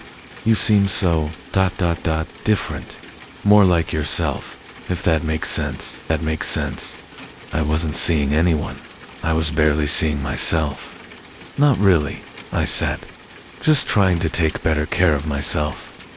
She smiled, and for a moment I saw a flicker of regret in her expression. "Well, whatever you're doing, keep doing it. It suits you." After she left, I sat in the coffee shop for an hour, replaying the conversation and trying to understand what had just happened. Sarah had seen someone she recognized as a better version of me, someone she might have stayed with if he had existed during our relationship. But I was still me. Same job, same apartment, same daily routines. The only thing that had changed was my appearance, and even that felt like something that was happening to me rather than something I was doing. That night, I made a video recording of myself speaking directly into my phone's camera. I wanted to document not just my appearance, but my voice, my mannerisms, my essential self. "This is Marcus Reed," I said to the camera. "It's October 8th, and I'm trying to figure out what's happening to me. People keep telling me I look different, better, but I don't feel different. I feel like I'm disappearing while someone else takes my place. I played the video back immediately after recording it. The person on my phone screen looked confident and articulate. Someone comfortable speaking to a camera and expressing complex thoughts. His voice was clear and resonant, without the hesitation and uncertainty that usually characterized my speech. But I remembered feeling nervous and awkward while making the recording. I remembered stumbling over words and having to restart several times. The video showed none of that uncertainty. It was as if the video was showing me what other people saw, while I experienced something entirely different from the inside. Over the following weeks, the disconnection intensified. I would look in mirrors and see a stranger wearing my face. I would listen to recordings of my voice and hear someone else speaking my words. I would watch my hands as they performed familiar tasks, typing, writing, eating, and feel like I was observing someone else's body, going through the motions of my life. The worst part was that this other person seemed to be living my life better than I ever had. At work, I was more decisive, more articulate in meetings, better at managing difficult customers. My supervisor mentioned the possibility of a promotion. Coworkers who had barely acknowledged me before began seeking out my opinions and inviting me to after-work social gatherings. I should have been thrilled. This was everything I had wanted for years: professional recognition, social acceptance, the respect of my peers. But it felt like I was watching someone else receive these rewards while I remained trapped inside, unable to fully experience or enjoy them. In November, I started seeing a therapist.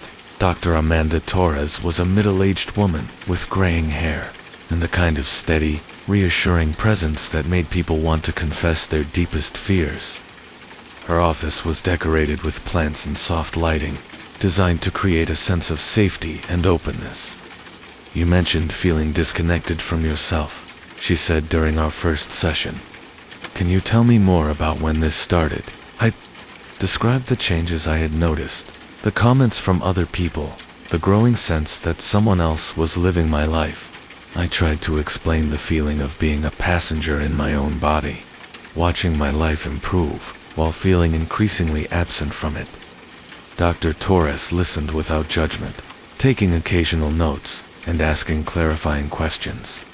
When I finished, she was quiet for a long moment. "What you're describing sounds like depersonalization," she said. "It's a dissociative symptom that can occur during periods of high stress or significant life changes. Many people experience it after traumatic events or during major transitions. But people are telling me I look better," I said. "How can I look better if I'm having psychological problems?" "Sometimes when we're going through internal changes, they manifest in external ways," she said. "You might be taking better care of yourself without fully realizing it.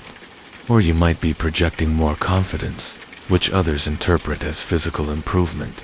Her explanation made sense, but it didn't account for the videos, for the stark difference between what I experienced while recording and what I saw when I played them back. We spent several sessions exploring my childhood, my relationship with Sarah, my feelings about my job and my place in the world. Dr. Torres was skilled at helping me articulate emotions I had kept buried for years, and I began to understand how deeply dissatisfied I had been with my life. But understanding the source of my dissatisfaction didn't make the disconnection feel any less real. In December, the changes accelerated. I woke up one morning and realized I couldn't remember falling asleep the night before. I remembered being in my apartment, making dinner and watching television. But there was a gap between evening consciousness and morning awareness, as if several hours had been edited out of my experience. That this began happening regularly. I would lose time, sometimes minutes, sometimes hours, and return to awareness, to find myself in different locations or situations with no memory of how I had gotten there. I found myself in grocery stores with carts full of food I didn't remember, selecting discovered completed work projects on my computer that I had no memory of creating. I received text messages from people I didn't remember meeting, discussing plans I didn't remember making. The person living my life was more social than I had ever been. My phone was full of contacts I didn't recognize, photos from events I couldn't recall, attending conversations that felt like they belonged to someone else. But when I tried to access these memories, I found only blank spaces, like pages torn from a book. It sounds like you're experiencing some form of dissociative amnesia, Dr. Torres said when I described these episodes. This can happen when the mind needs to protect itself from overwhelming stress or trauma. But I'm not traumatized, I said. My life is actually going better than it ever has. Sometimes success can be as overwhelming as failure, she said. If you've spent years feeling inadequate, sudden improvement might trigger a psychological defense mechanism, she recommended, increasing the frequency of our sessions and exploring medication options. But before we could implement any changes, something happened that made me question whether the problem was psychological at all. I was walking home from work on a Thursday evening in mid-December when I saw him. He was standing across the street, waiting for the bus, and he looked exactly like me. Not similar, identical. Same height, same build, same facial features, same clothing. He was wearing the jacket I had put on that morning, the one hanging in my closet at home. I crossed the street, my heart pounding so hard I could feel it in my throat. But by the time I reached the bus stop, he was gone. The bus hadn't arrived yet, and there was nowhere he could have gone without me seeing him. But on the ground where he had been standing was a wallet. My wallet, with my driver's license and credit cards, and the $23 in cash I had withdrawn from an ATM. That morning, I checked my pockets. My wallet was still there, exactly where it should be. I now had two identical wallets, both containing the same identification, the same cards, the same amount of money. That night, I sat at my kitchen table with both wallets spread in front of me, trying to understand what I was seeing. The contents were not dissimilar but absolutely identical, down to the serial numbers on the bills and the wear patterns on the cards. This was impossible. There was no rational explanation for how I could possess two copies of unique items.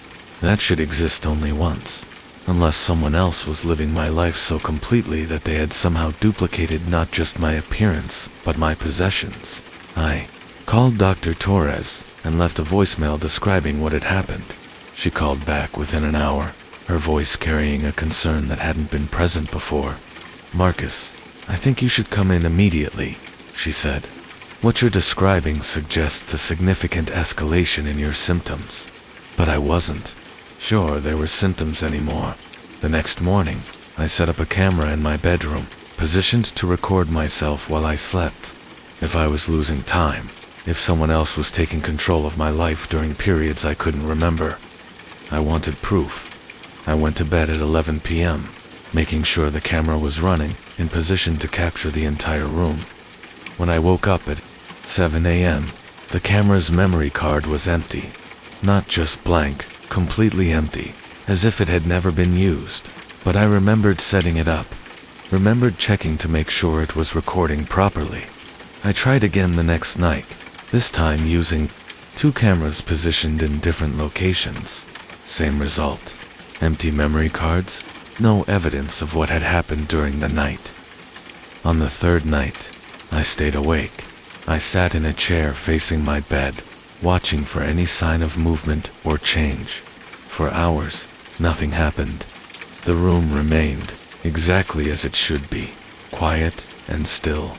Then, around 3 a.m., I started to feel drowsy, despite my determination to stay alert. My eyelids became heavy, my thoughts sluggish. I fought against the sensation, but it felt artificial, like someone was drugging me. The last thing I remembered was seeing a figure enter my bedroom, someone who moved with my posture, my gait, my gestures. Someone who looked exactly like me, but carried himself with a confidence I had never possessed. He sat down on my bed and looked directly at me with my own eyes. "Thank you," he said in my voice. "I couldn't have done this without your cooperation." When I woke up, I was lying in my bed fully clothed. The chair where I had been sitting was empty. The cameras were gone, and when I looked in the mirror, the face looking back at me was subtly different again. More refined, more handsome, more like the person everyone else had been seeing for months. But it wasn't my face anymore. Not really. It was the face of someone who had been studying me, learning to be me, gradually taking over my life while I watched helplessly from inside my own skull.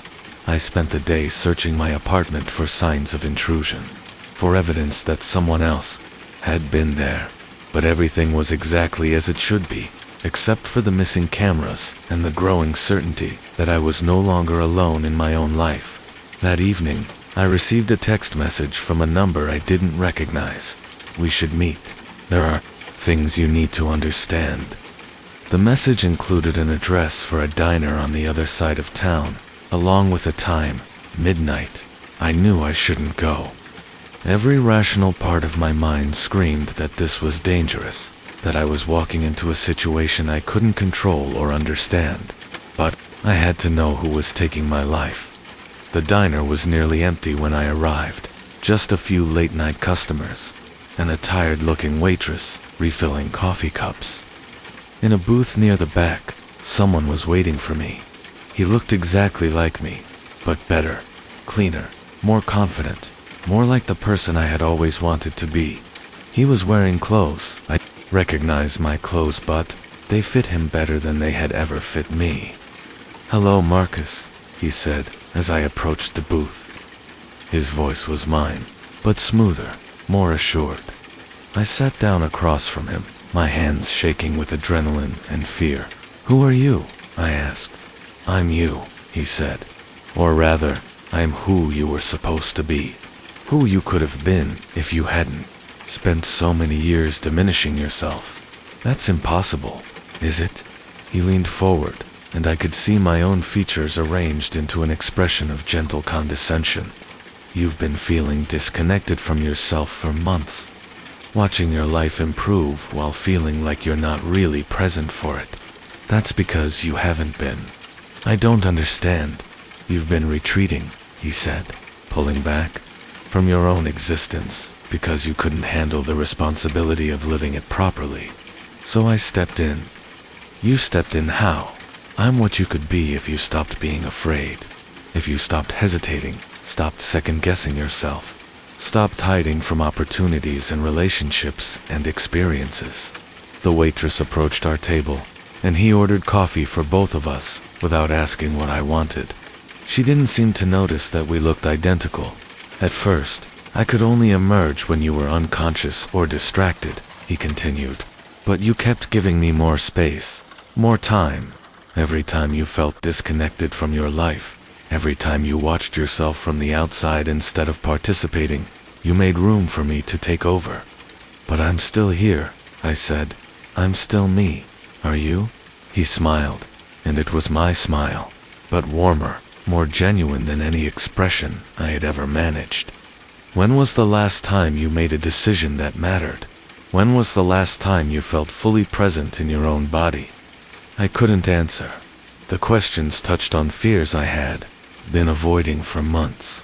"I've been living your life better than you ever did," he said. "Your job performance has improved. Your relationships are deeper. You're healthier, more confident, more attractive. Everyone who knows you has commented on the positive changes. But it's not really me achieving those things, isn't it? I'm made from your potential, your buried capabilities, your unexpressed strengths. I'm what you are when you stop limiting yourself."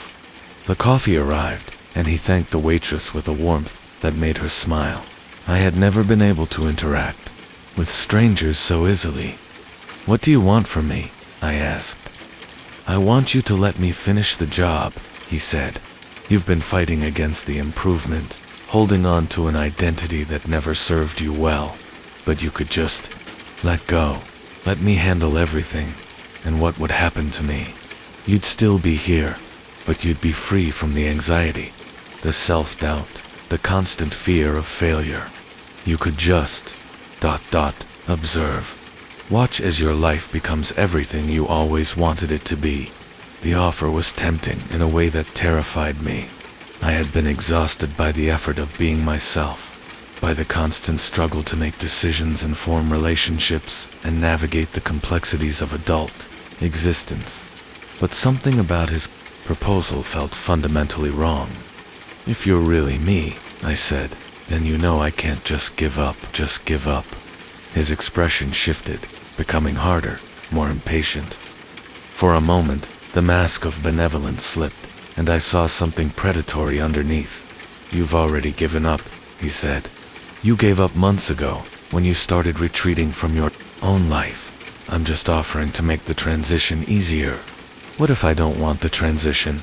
"Then you'll fight me," he said, "and you'll lose, because I'm stronger than you, more confident than you, better adapted to live the life you've built.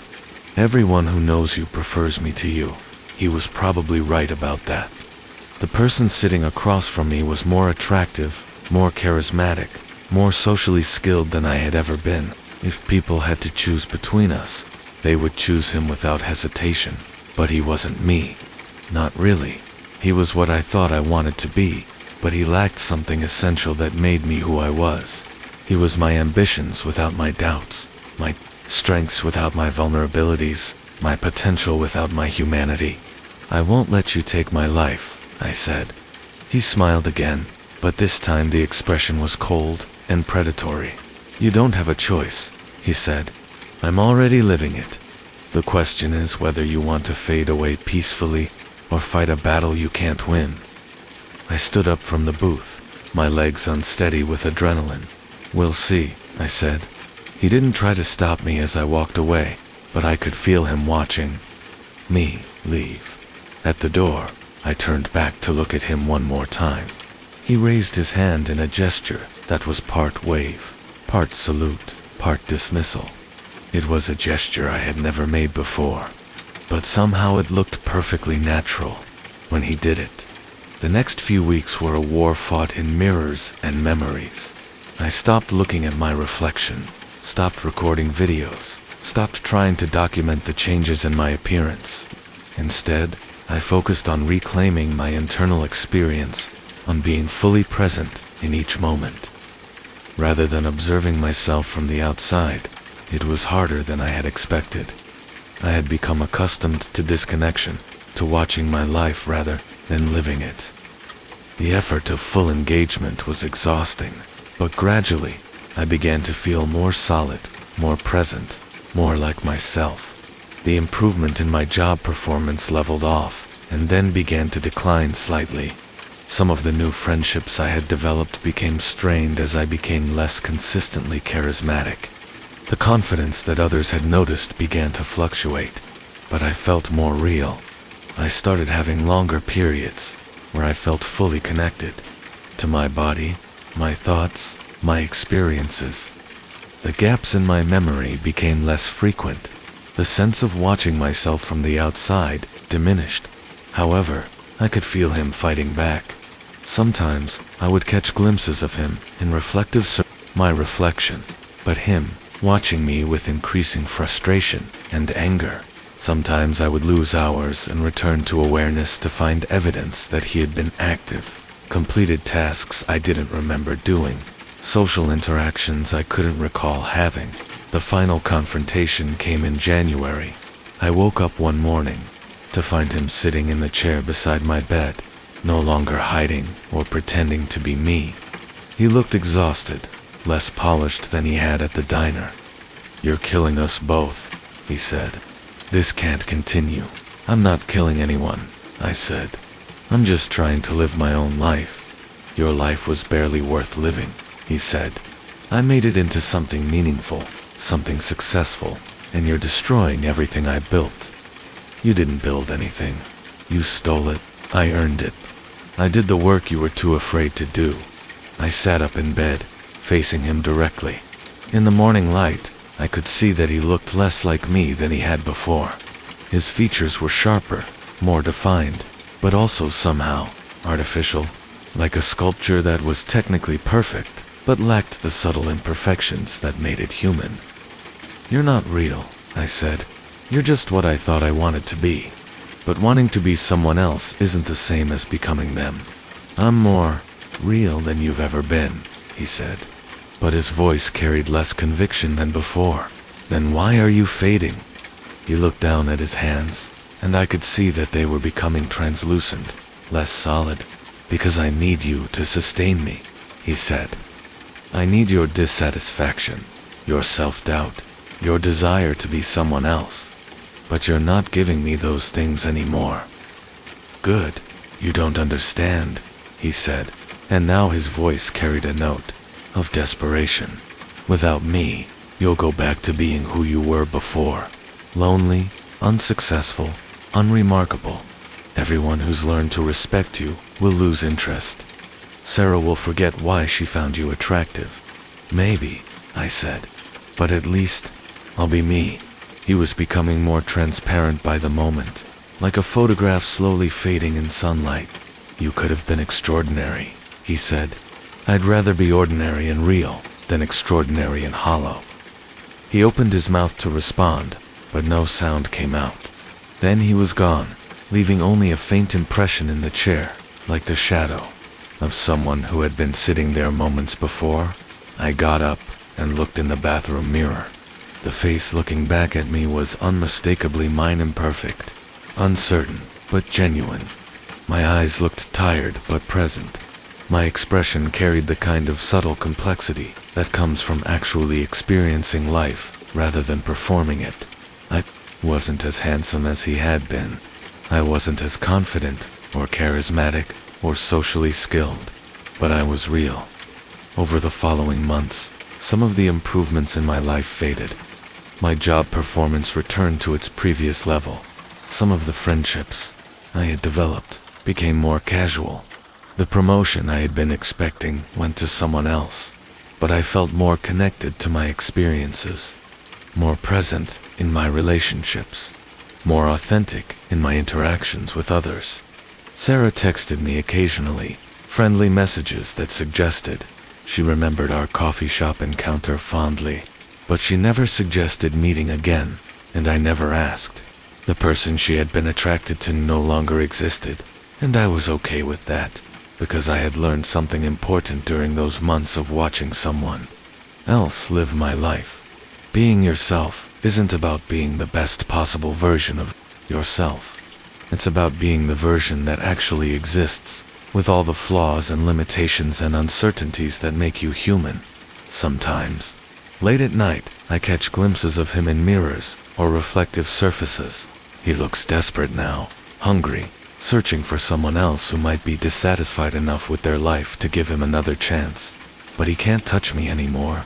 I've learned to live with my imperfections, to accept my limitations, to find meaning in being ordinary and real, rather than extraordinary and artificial. He took my face for a while, but I took it back, and now, when I look in mirrors, I see exactly who I'm supposed to see, myself. Flawed and uncertain, and absolutely real. The disappearance began with a photograph. I was scrolling through my phone during lunch break, mindlessly, flipping through the pictures I'd taken at my cousin's wedding the weekend before, when I noticed something that made my sandwich taste like cardboard.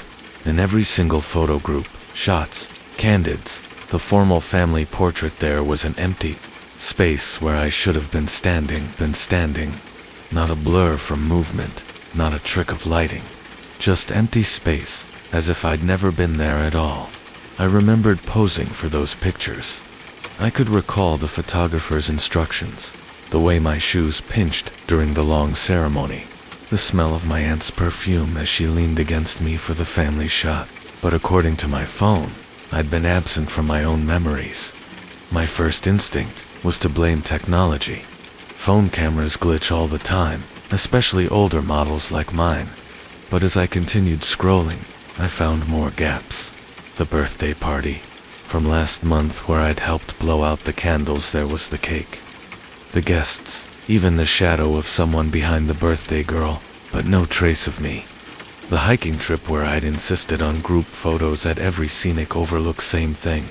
Empty spaces shaped like a person, filled with nothing but background. I called my cousin Rebecca that evening, trying to sound casual, as I asked about the wedding photos.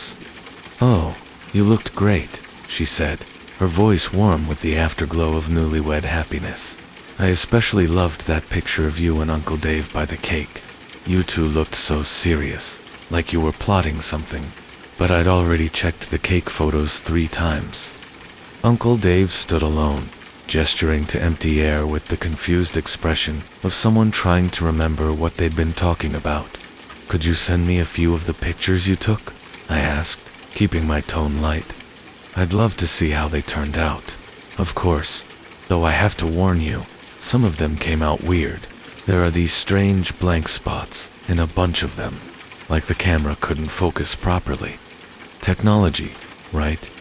The photos she sent showed the same impossible gaps, but more disturbing was how natural everyone looked, despite the missing pieces. In the group shots, people were arranged in perfect composition around empty spaces, their arms positioned as if embracing invisible companions, their gazes directed at nothing with expressions of genuine affection and attention. I spent that night going through every photo on my phone, dating back 2 years to when I'd bought the device. The pattern was consistent and absolute. I existed in exactly 0 photographs, despite clear memories of being present when each one was taken. What's more, the empty spaces weren't random, they were person-shaped, positioned precisely where I remembered standing, creating negative space that somehow maintained the balance and composition of each image. Sleep came in anxious fragments, punctuated by dreams where I stood in crowded rooms, speaking to people who looked through me with polite smiles, nodding at words they couldn't hear. The next morning brought a new revelation. I was reviewing client files at work, preparing for a presentation I'd been dreading for weeks, when I realized I couldn't find any record of my involvement in the Morrison account. According to the documentation, the project had been handled entirely by Sarah and James, 2 colleagues I distinctly remembered collaborating with on every aspect of the campaign. I pulled up email threads where I was certain I'd participated in long discussions about strategy and implementation. The conversations were all there, but they read like dialogues between 2 people rather than the 3-way exchanges I remembered. Sarah would propose an idea, James would respond with modifications, and their discussion would flow seamlessly without any gaps where my contributions should have been. But I remembered those emails. I remembered typing responses, making suggestions, sometimes mediating when Sarah and James disagreed. I could recall the exact wording of some of my messages. The satisfaction of finding elegant solutions to complex problems. During our morning team meeting, I decided to test the boundaries of whatever was happening to me. I had some thoughts about the Morrison campaign, I announced, interrupting Sarah's status update, specifically about the demographic targeting we discussed last week. The room fell silent, but not in the way that follows an interruption. It was the silence of people waiting for something to continue, the pause between movements in a symphony. Sarah and James exchanged glances, then Sarah resumed her update exactly where she'd left off, as if I hadn't spoken at all. I tried again, louder this time. The focus groups showed clear preferences for video content over static images. Still nothing. My colleagues continued their meeting while I sat among them, speaking to air, gesturing to empty space. Occasionally someone would glance in my direction with the distant expression of someone trying to remember what they'd forgotten. But their attention would slide away like water off glass. After the meeting, I cornered James in the hallway. "We need to talk about the Morrison demographics," I said, positioning myself directly in his path. He walked right through me, not around me, not past me, through me, as if I were made of fog or imagination. I felt the strangest sensation as he passed, a momentary dissolving followed by a snapping back into solidity, like being turned inside out in the space between heartbeats. James continued down the hallway without breaking stride, humming a tune I didn't recognize. I spent my lunch break conducting increasingly desperate experiments. I tried to order coffee from the cafe downstairs, but the barista's eyes slid over me to the customer behind me in line. I attempted to use my company keycard to access the building's upper floors, but the scanner didn't respond to my badge, not with an error message or denial tone, but with the complete absence of recognition, as if nothing had been presented to it at all. In the restroom, I stared at my hands under the running water, watching the liquid flow around my fingers, feeling its warmth and pressure. I existed. I could touch things, manipulate objects, feel physical sensations, but somehow I'd become invisible to cameras, inaudible to other people, intangible to electronic systems that should have recognized my presence. That evening, I called my mother. "Hi, Mom, it's me," I said when she answered, relief flooding through me at the sound of her familiar voice. "Hello," she said. "Is someone there?" "Mom, it's your son. We had dinner last Sunday, remember? You made that chicken casserole I used to love as a kid. I'm sorry, I think this might be a wrong number. I don't have a son." The line went quiet, except for the soft sound of her breathing. I could picture her in her kitchen, holding the cordless phone she'd refused to replace for 10 years, probably wondering why someone would call just to breathe at her. "I made chicken casserole last Sunday," she continued, talking to herself more than to me. "Strange. I can't remember who I made it for. I must have been expecting company, but I can't recall who was supposed to come over." I hung up without saying goodbye, my hands shaking as I set the phone aside. The implications were staggering. I hadn't just become invisible or inaudibly, was being actively erased from reality, deleted from photographs, emails, memories, and relationships. But the erasure was imperfect, leaving behind gaps and inconsistencies that people noticed without understanding. Over the following days, I became an archaeologist of my own existence, searching for proof that I had once mattered to the world. I found evidence everywhere, but it was all negative space, the shape of absence rather than presence. Dinner reservations for two, at restaurants where I remembered eating alone. Group projects with uneven team distributions that somehow still functioned perfectly. Family photos with composition that only made sense if someone had been cropped out. The most painful discovery came when I visited my apartment building's management office, hoping to find some record of my tenancy that might anchor me to reality. The property manager, a friendly woman named Helen, who had chatted with me regularly for 3 years, looked at me with the polite confusion of someone trying to place a vaguely familiar face. "I'm sorry, but I don't think we have any units available," she said. "There's a waiting list if you're interested in renting." "I live in 4B, I told her. "I've been here for 3 years. You helped me when my heater broke last winter." She consulted her computer screen with increasing bewilderment. 4B is vacant, has been for months. Strange, though the utilities are still connected, and there's been some unusual activity on the account. Almost like someone's been living there, but that's impossible, since we don't have a tenant registered. I realized then that I existed in a liminal space, still physically present, but divorced from all the systems and relationships that typically define a person's place in the world. I could live in my apartment, but I wasn't the tenant. I could eat food, but I couldn't order it. I could remember conversations, but I'd never participated in them. The worst part wasn't the isolation. It was the growing awareness that this had been happening gradually, perhaps for years, and I was only now noticing because the process had finally reached a tipping point. How long had I been fading from photographs? How many conversations had I thought I was part of? Only to discover later that I'd been talking to myself while others carried on dialogues around me. I started paying attention to the small details I'd previously ignored. The way cashiers' eyes would unfocus when I approached, then sharpen when I walked away. The way my coworkers would sometimes pause mid-sentence, looking around as if they'd forgotten what they were saying.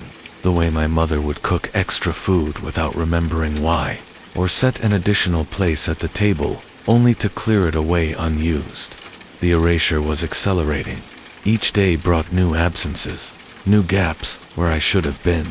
I watched myself disappear from the world in real time, leaving behind only the negative space of memory and the confused expressions of people who knew something was missing but couldn't identify what. 3 weeks after finding the first empty photograph, I made a discovery that changed everything.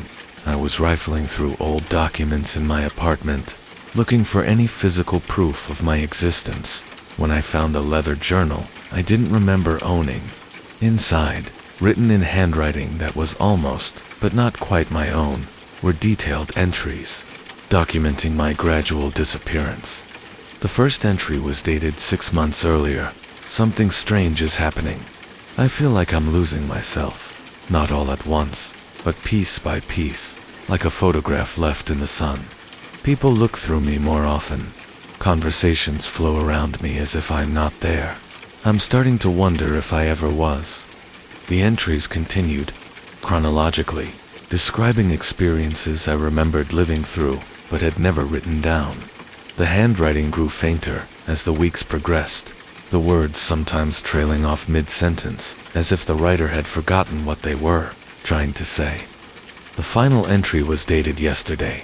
I understand now. I'm not disappearing. I've never fully existed in the first place. I'm what's left when someone forgets to be real, the echo of a person who never quite managed to make themselves solid. The real me is out there somewhere, living the life I thought I was living, while I fade into the spaces between memory and forgetting. Tomorrow, I'll try to find him.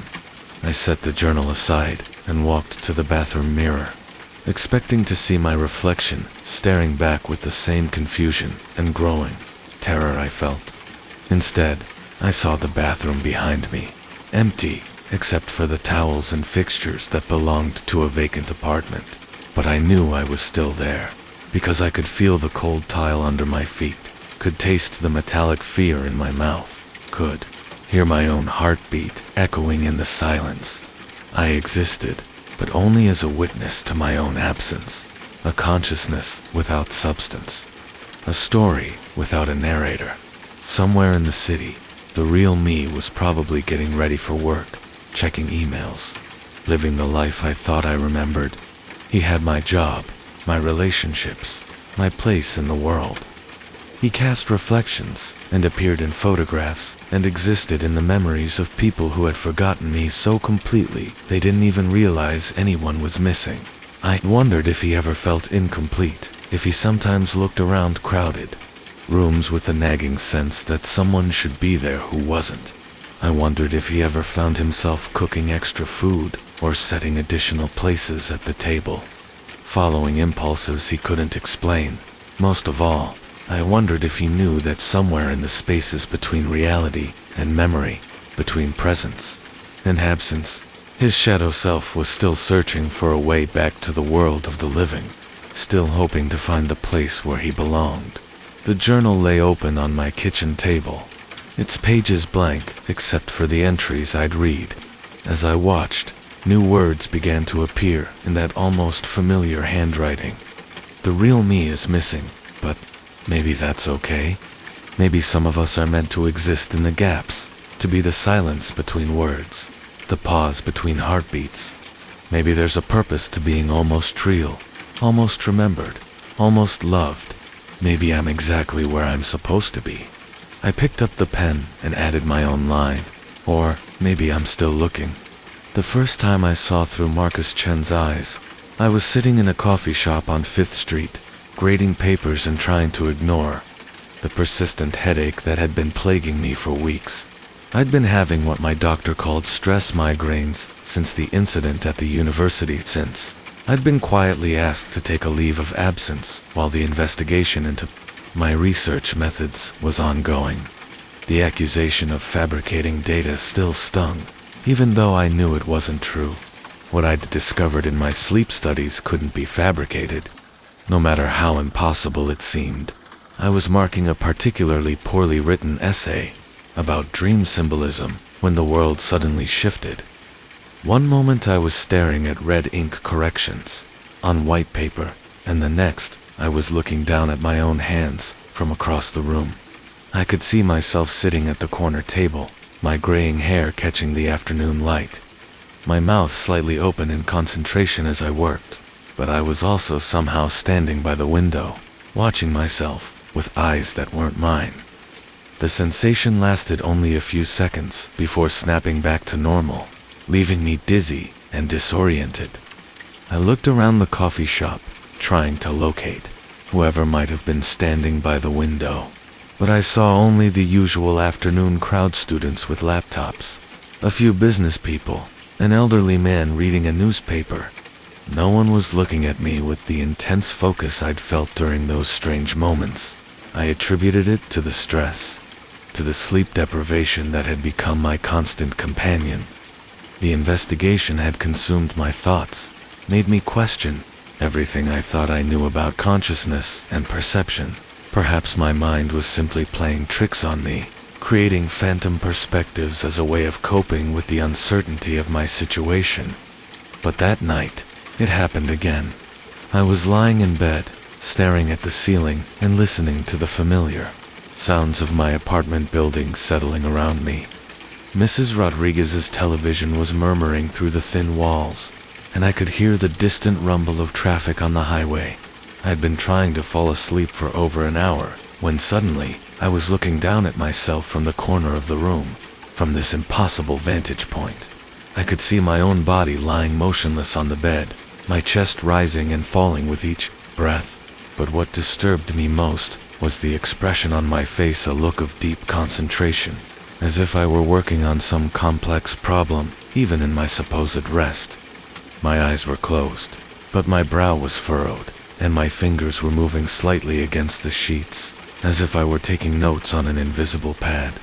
The perspective felt foreign, yet familiar, like looking through a camera lens that had been adjusted to someone else's vision. I could sense the presence of another consciousness, a mind that was observing me with the kind of clinical detachment I'd once applied to my own research subjects. There was something unsettling about being studied so intently, about being reduced to data points in someone else's experiment. When I snapped back to my own perspective, I was fully awake and deeply disturbed. I sat up in bed and scanned the room, looking for any sign that someone had been there. But the apartment was empty and secure. The locks were engaged, the windows were closed, and there was no evidence that anyone had entered while I slept. I got up and walked to the corner where I'd seemed to be standing in the vision. The space was empty, of course, but I could swear I felt a lingering warmth in the air, as if someone had been there just moments before. I pressed my hand against the wall, searching for any explanation, but found nothing unusual. Sleep didn't come easily after that.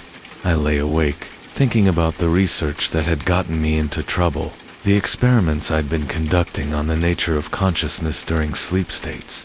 I'd been exploring the possibility that human awareness could exist independently of the physical body, that consciousness might be less localized than we'd always assumed. My subjects had reported experiences that suggested their awareness could somehow detach from their sleeping bodies, observing themselves and their surroundings from impossible angles. The university had called it pseudoscience, accused me of leading my subjects toward predetermined conclusions. They'd said my methodology was flawed, my data unreliable, but I knew what I'd documented was real, even if I couldn't explain how it worked. And now, I was experiencing it myself, seeing through eyes that weren't mine, observing my own life from an external perspective that should have been impossible. The next day, I decided to investigate. I couldn't conduct formal research anymore, not while the investigation was ongoing, but I could at least try to understand what was happening to me. I started keeping a detailed journal of each episode, noting the time, duration, and specific details of what I observed. The pattern that emerged was both fascinating and troubling. The episodes occurred most frequently when I was in a relaxed or meditative state, but they could happen at any time. During each incident, I would find myself observing my own actions from a different location. always from the perspective of someone who seemed to be studying me with intense interest. What disturbed me most was the growing sense that this other consciousness was familiar. The way it focused on certain details, the clinical nature of its observations, the methodical approach to gathering information, it all reminded me of my own research methods. It was as if someone who knew my work intimately was using my techniques to study me. I began to suspect that one of my former colleagues was somehow involved. Perhaps they'd found a way to implement the consciousness projection techniques I'd been developing, using them to monitor me during the investigation. It would explain the familiar feel of the observations, the sense that I was being studied by someone who understood my work. But when I tried to research who might have access to my notes, I discovered that most of my files had been sealed, pending the outcome of the investigation. Only a few people would have had access to the detailed methodology I'd developed, and most of them were too skeptical of my work to attempt replication. The episodes became more frequent and more intrusive. I would be washing dishes and suddenly find myself watching from the kitchen doorway. I would be reading in my study and abruptly shift to observing from behind my chair. Each time, I could feel the weight of that alien attention, the sense of being catalogued and analyzed by a consciousness that felt increasingly familiar yet remained frustratingly elusive. The breakthrough came during my 4th week of documenting the experiences. I was having coffee with my former research assistant, Jenny, at the same cafe where the first episode had occurred. She was one of the few people who still believed in my work, who understood what I'd been trying to accomplish before everything fell apart. "You look terrible, Professor Chen," she said, studying my face with concern. "Are you sleeping at all?" I was about to answer when the shift happened again. Suddenly I was looking at our table from across the room, watching myself sit rigidly in my chair while Jenny continued speaking. But this time, something was different. I could see the person whose eyes I was using reflected in the window behind our table. It was Marcus Chen. Not me, but another version of me, slightly older, with more pronounced lines around the eyes, and a bearing that suggested confidence rather than the defeated posture I'd developed over the past few months. He was wearing clothes I didn't recognize, a dark jacket I'd never owned, glasses with a different frame than mine, but the face was unmistakably my own. When I snapped back to my normal perspective, Jenny was shaking my shoulder gently. "Professor, are you all right? You looked like you were having some kind of episode." "I'm fine," I said, though my voice sounded weak and uncertain, "just tired." But I wasn't fine. The realization that I'd been seeing through the eyes of another version of myself opened up possibilities that were both exhilarating and terrifying. If consciousness could indeed exist independently of the physical body, if awareness could somehow transcend the boundaries of individual identity, then perhaps what I was experiencing wasn't surveillance, but something far more profound.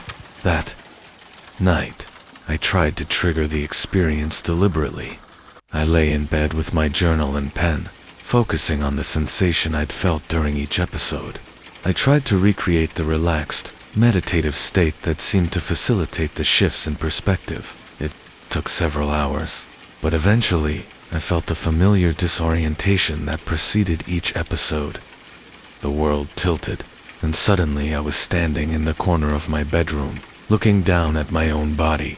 But this time, I was prepared for it.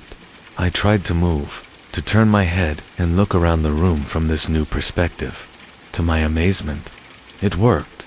I could control this other body, could direct its movements and observations.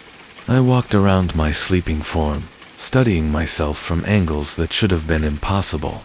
I could see details that my normal perspective had missed, the way my hair was thinning at the crown, the unconscious expressions that crossed my face during sleep. But most disturbing was what I saw in my own sleeping eyes. Even though they were closed, there was movement beneath the lids, the rapid oscillations of REM sleep, and occasionally, the eyes would open just slightly, revealing a glimmer of awareness that suggested my sleeping body was somehow conscious of being observed.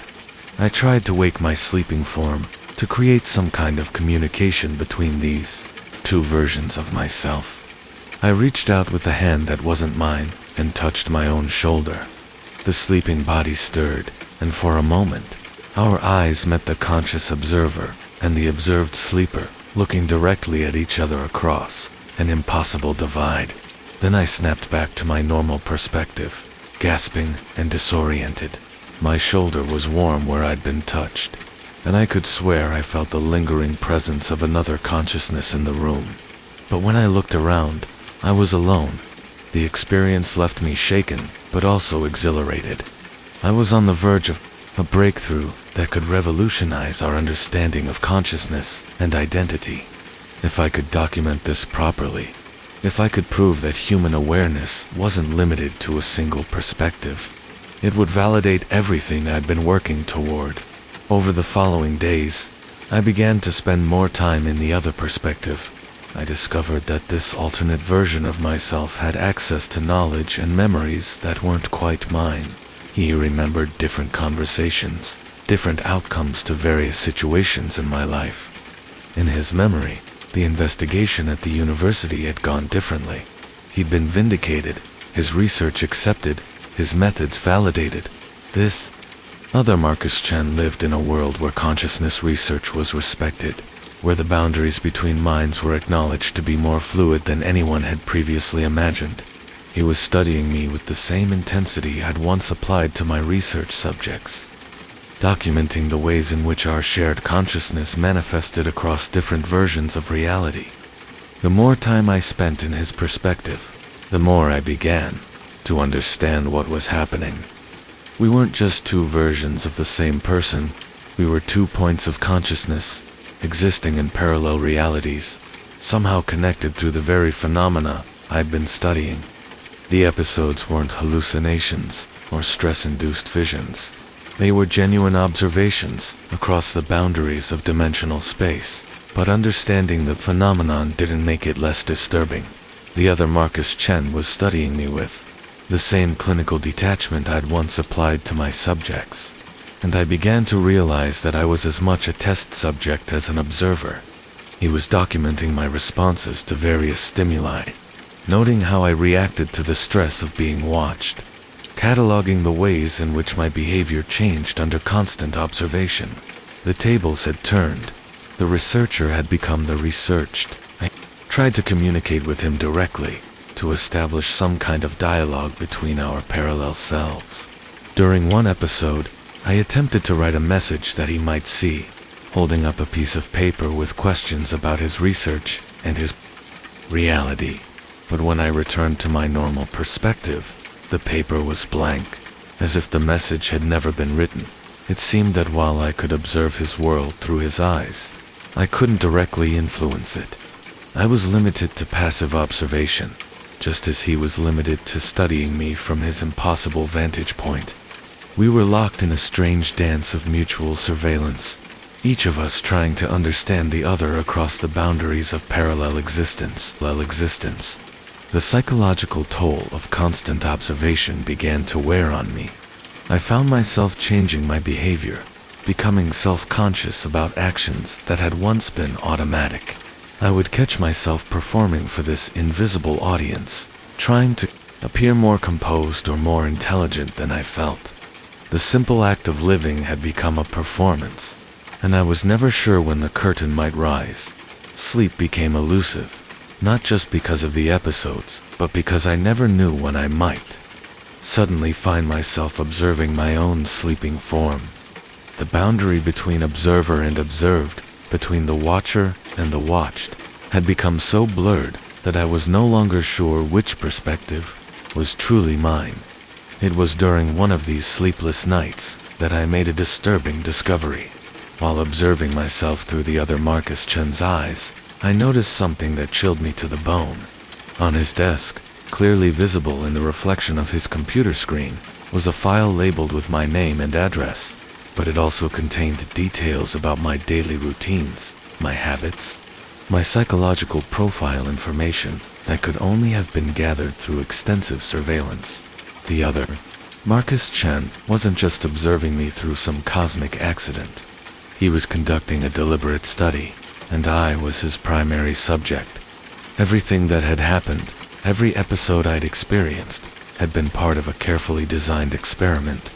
I was being watched, catalogued, and analyzed by a version of myself who had access to resources and knowledge that I lacked. The realization filled me with a mixture of admiration and horror. The methodology was brilliant, the execution nearly flawless, but the ethical implications were staggering. I was being subjected to the same kind of invasive study that I'd once conducted on others, experiencing firsthand the psychological pressure of constant observation. I tried to break free from the connection, to find a way to block the episodes and regain my privacy.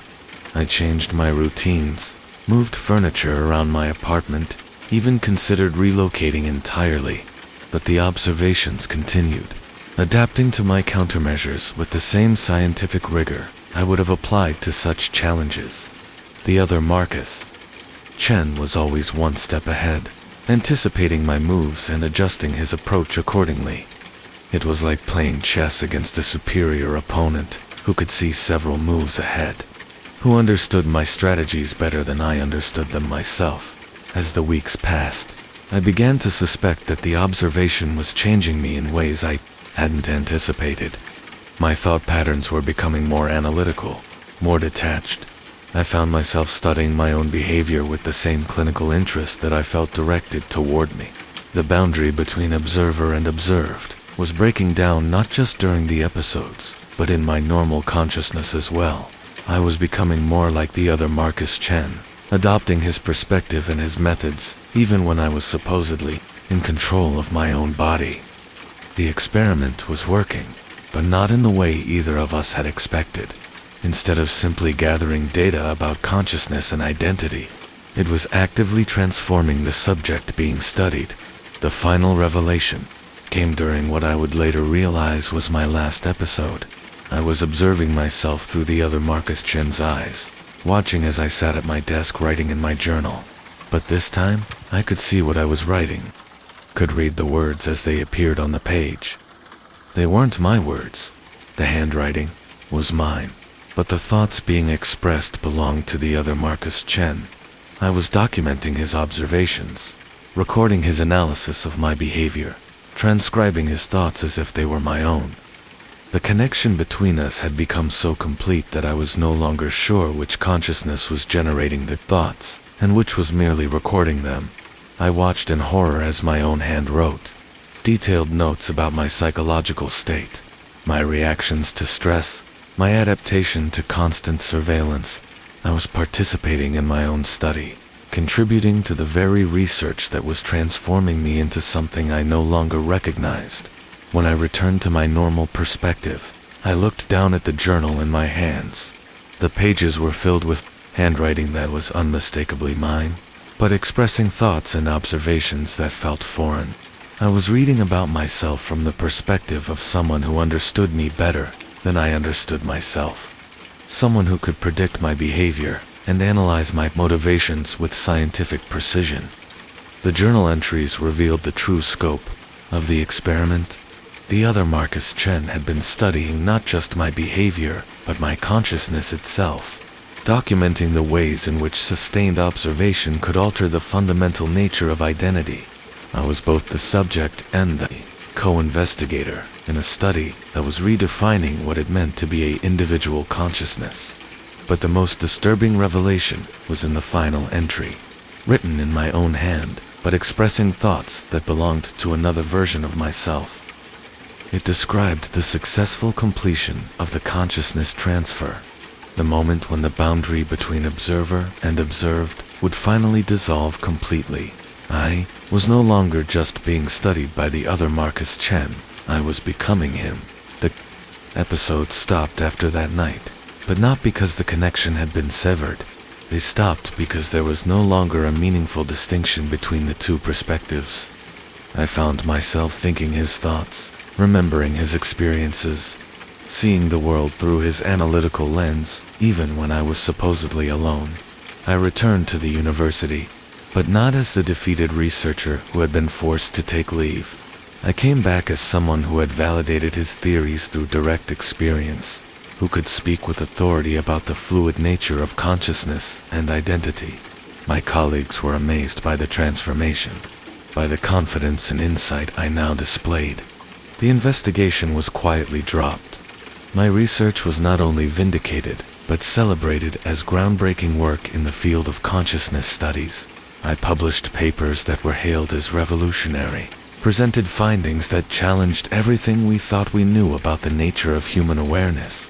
But late at night, when I'm alone in my apartment, I sometimes wonder who I really am. AM1, the Marcus Chen who was studied, or the one who conducted the study? Am I the observer or the observed, the researcher or the subject? The truth is, I'm no longer sure it matters. The boundary between self and other, between watcher and watched, has become so blurred that individual identity seems like an obsolete concept. I exist in a state of perpetual observation, simultaneously studying and being studied, analyzing and being analyzed. Sometimes I catch glimpses of other versions of myself, other Marcus Chens existing in parallel realities, all of us connected through the same network of consciousness that made the original experiment possible.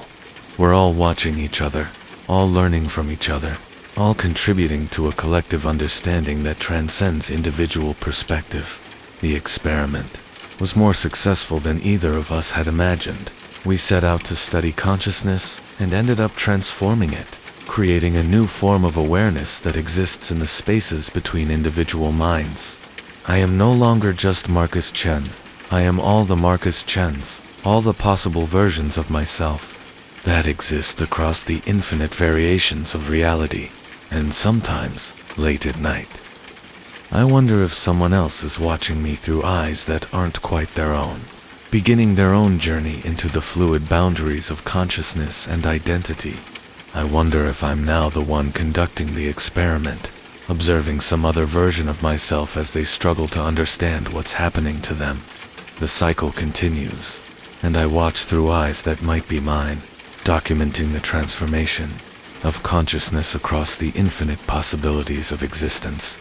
I am the observer and the observed, the researcher and the subject, the watcher and the watched, and I see through his eyes just as he sees through mine.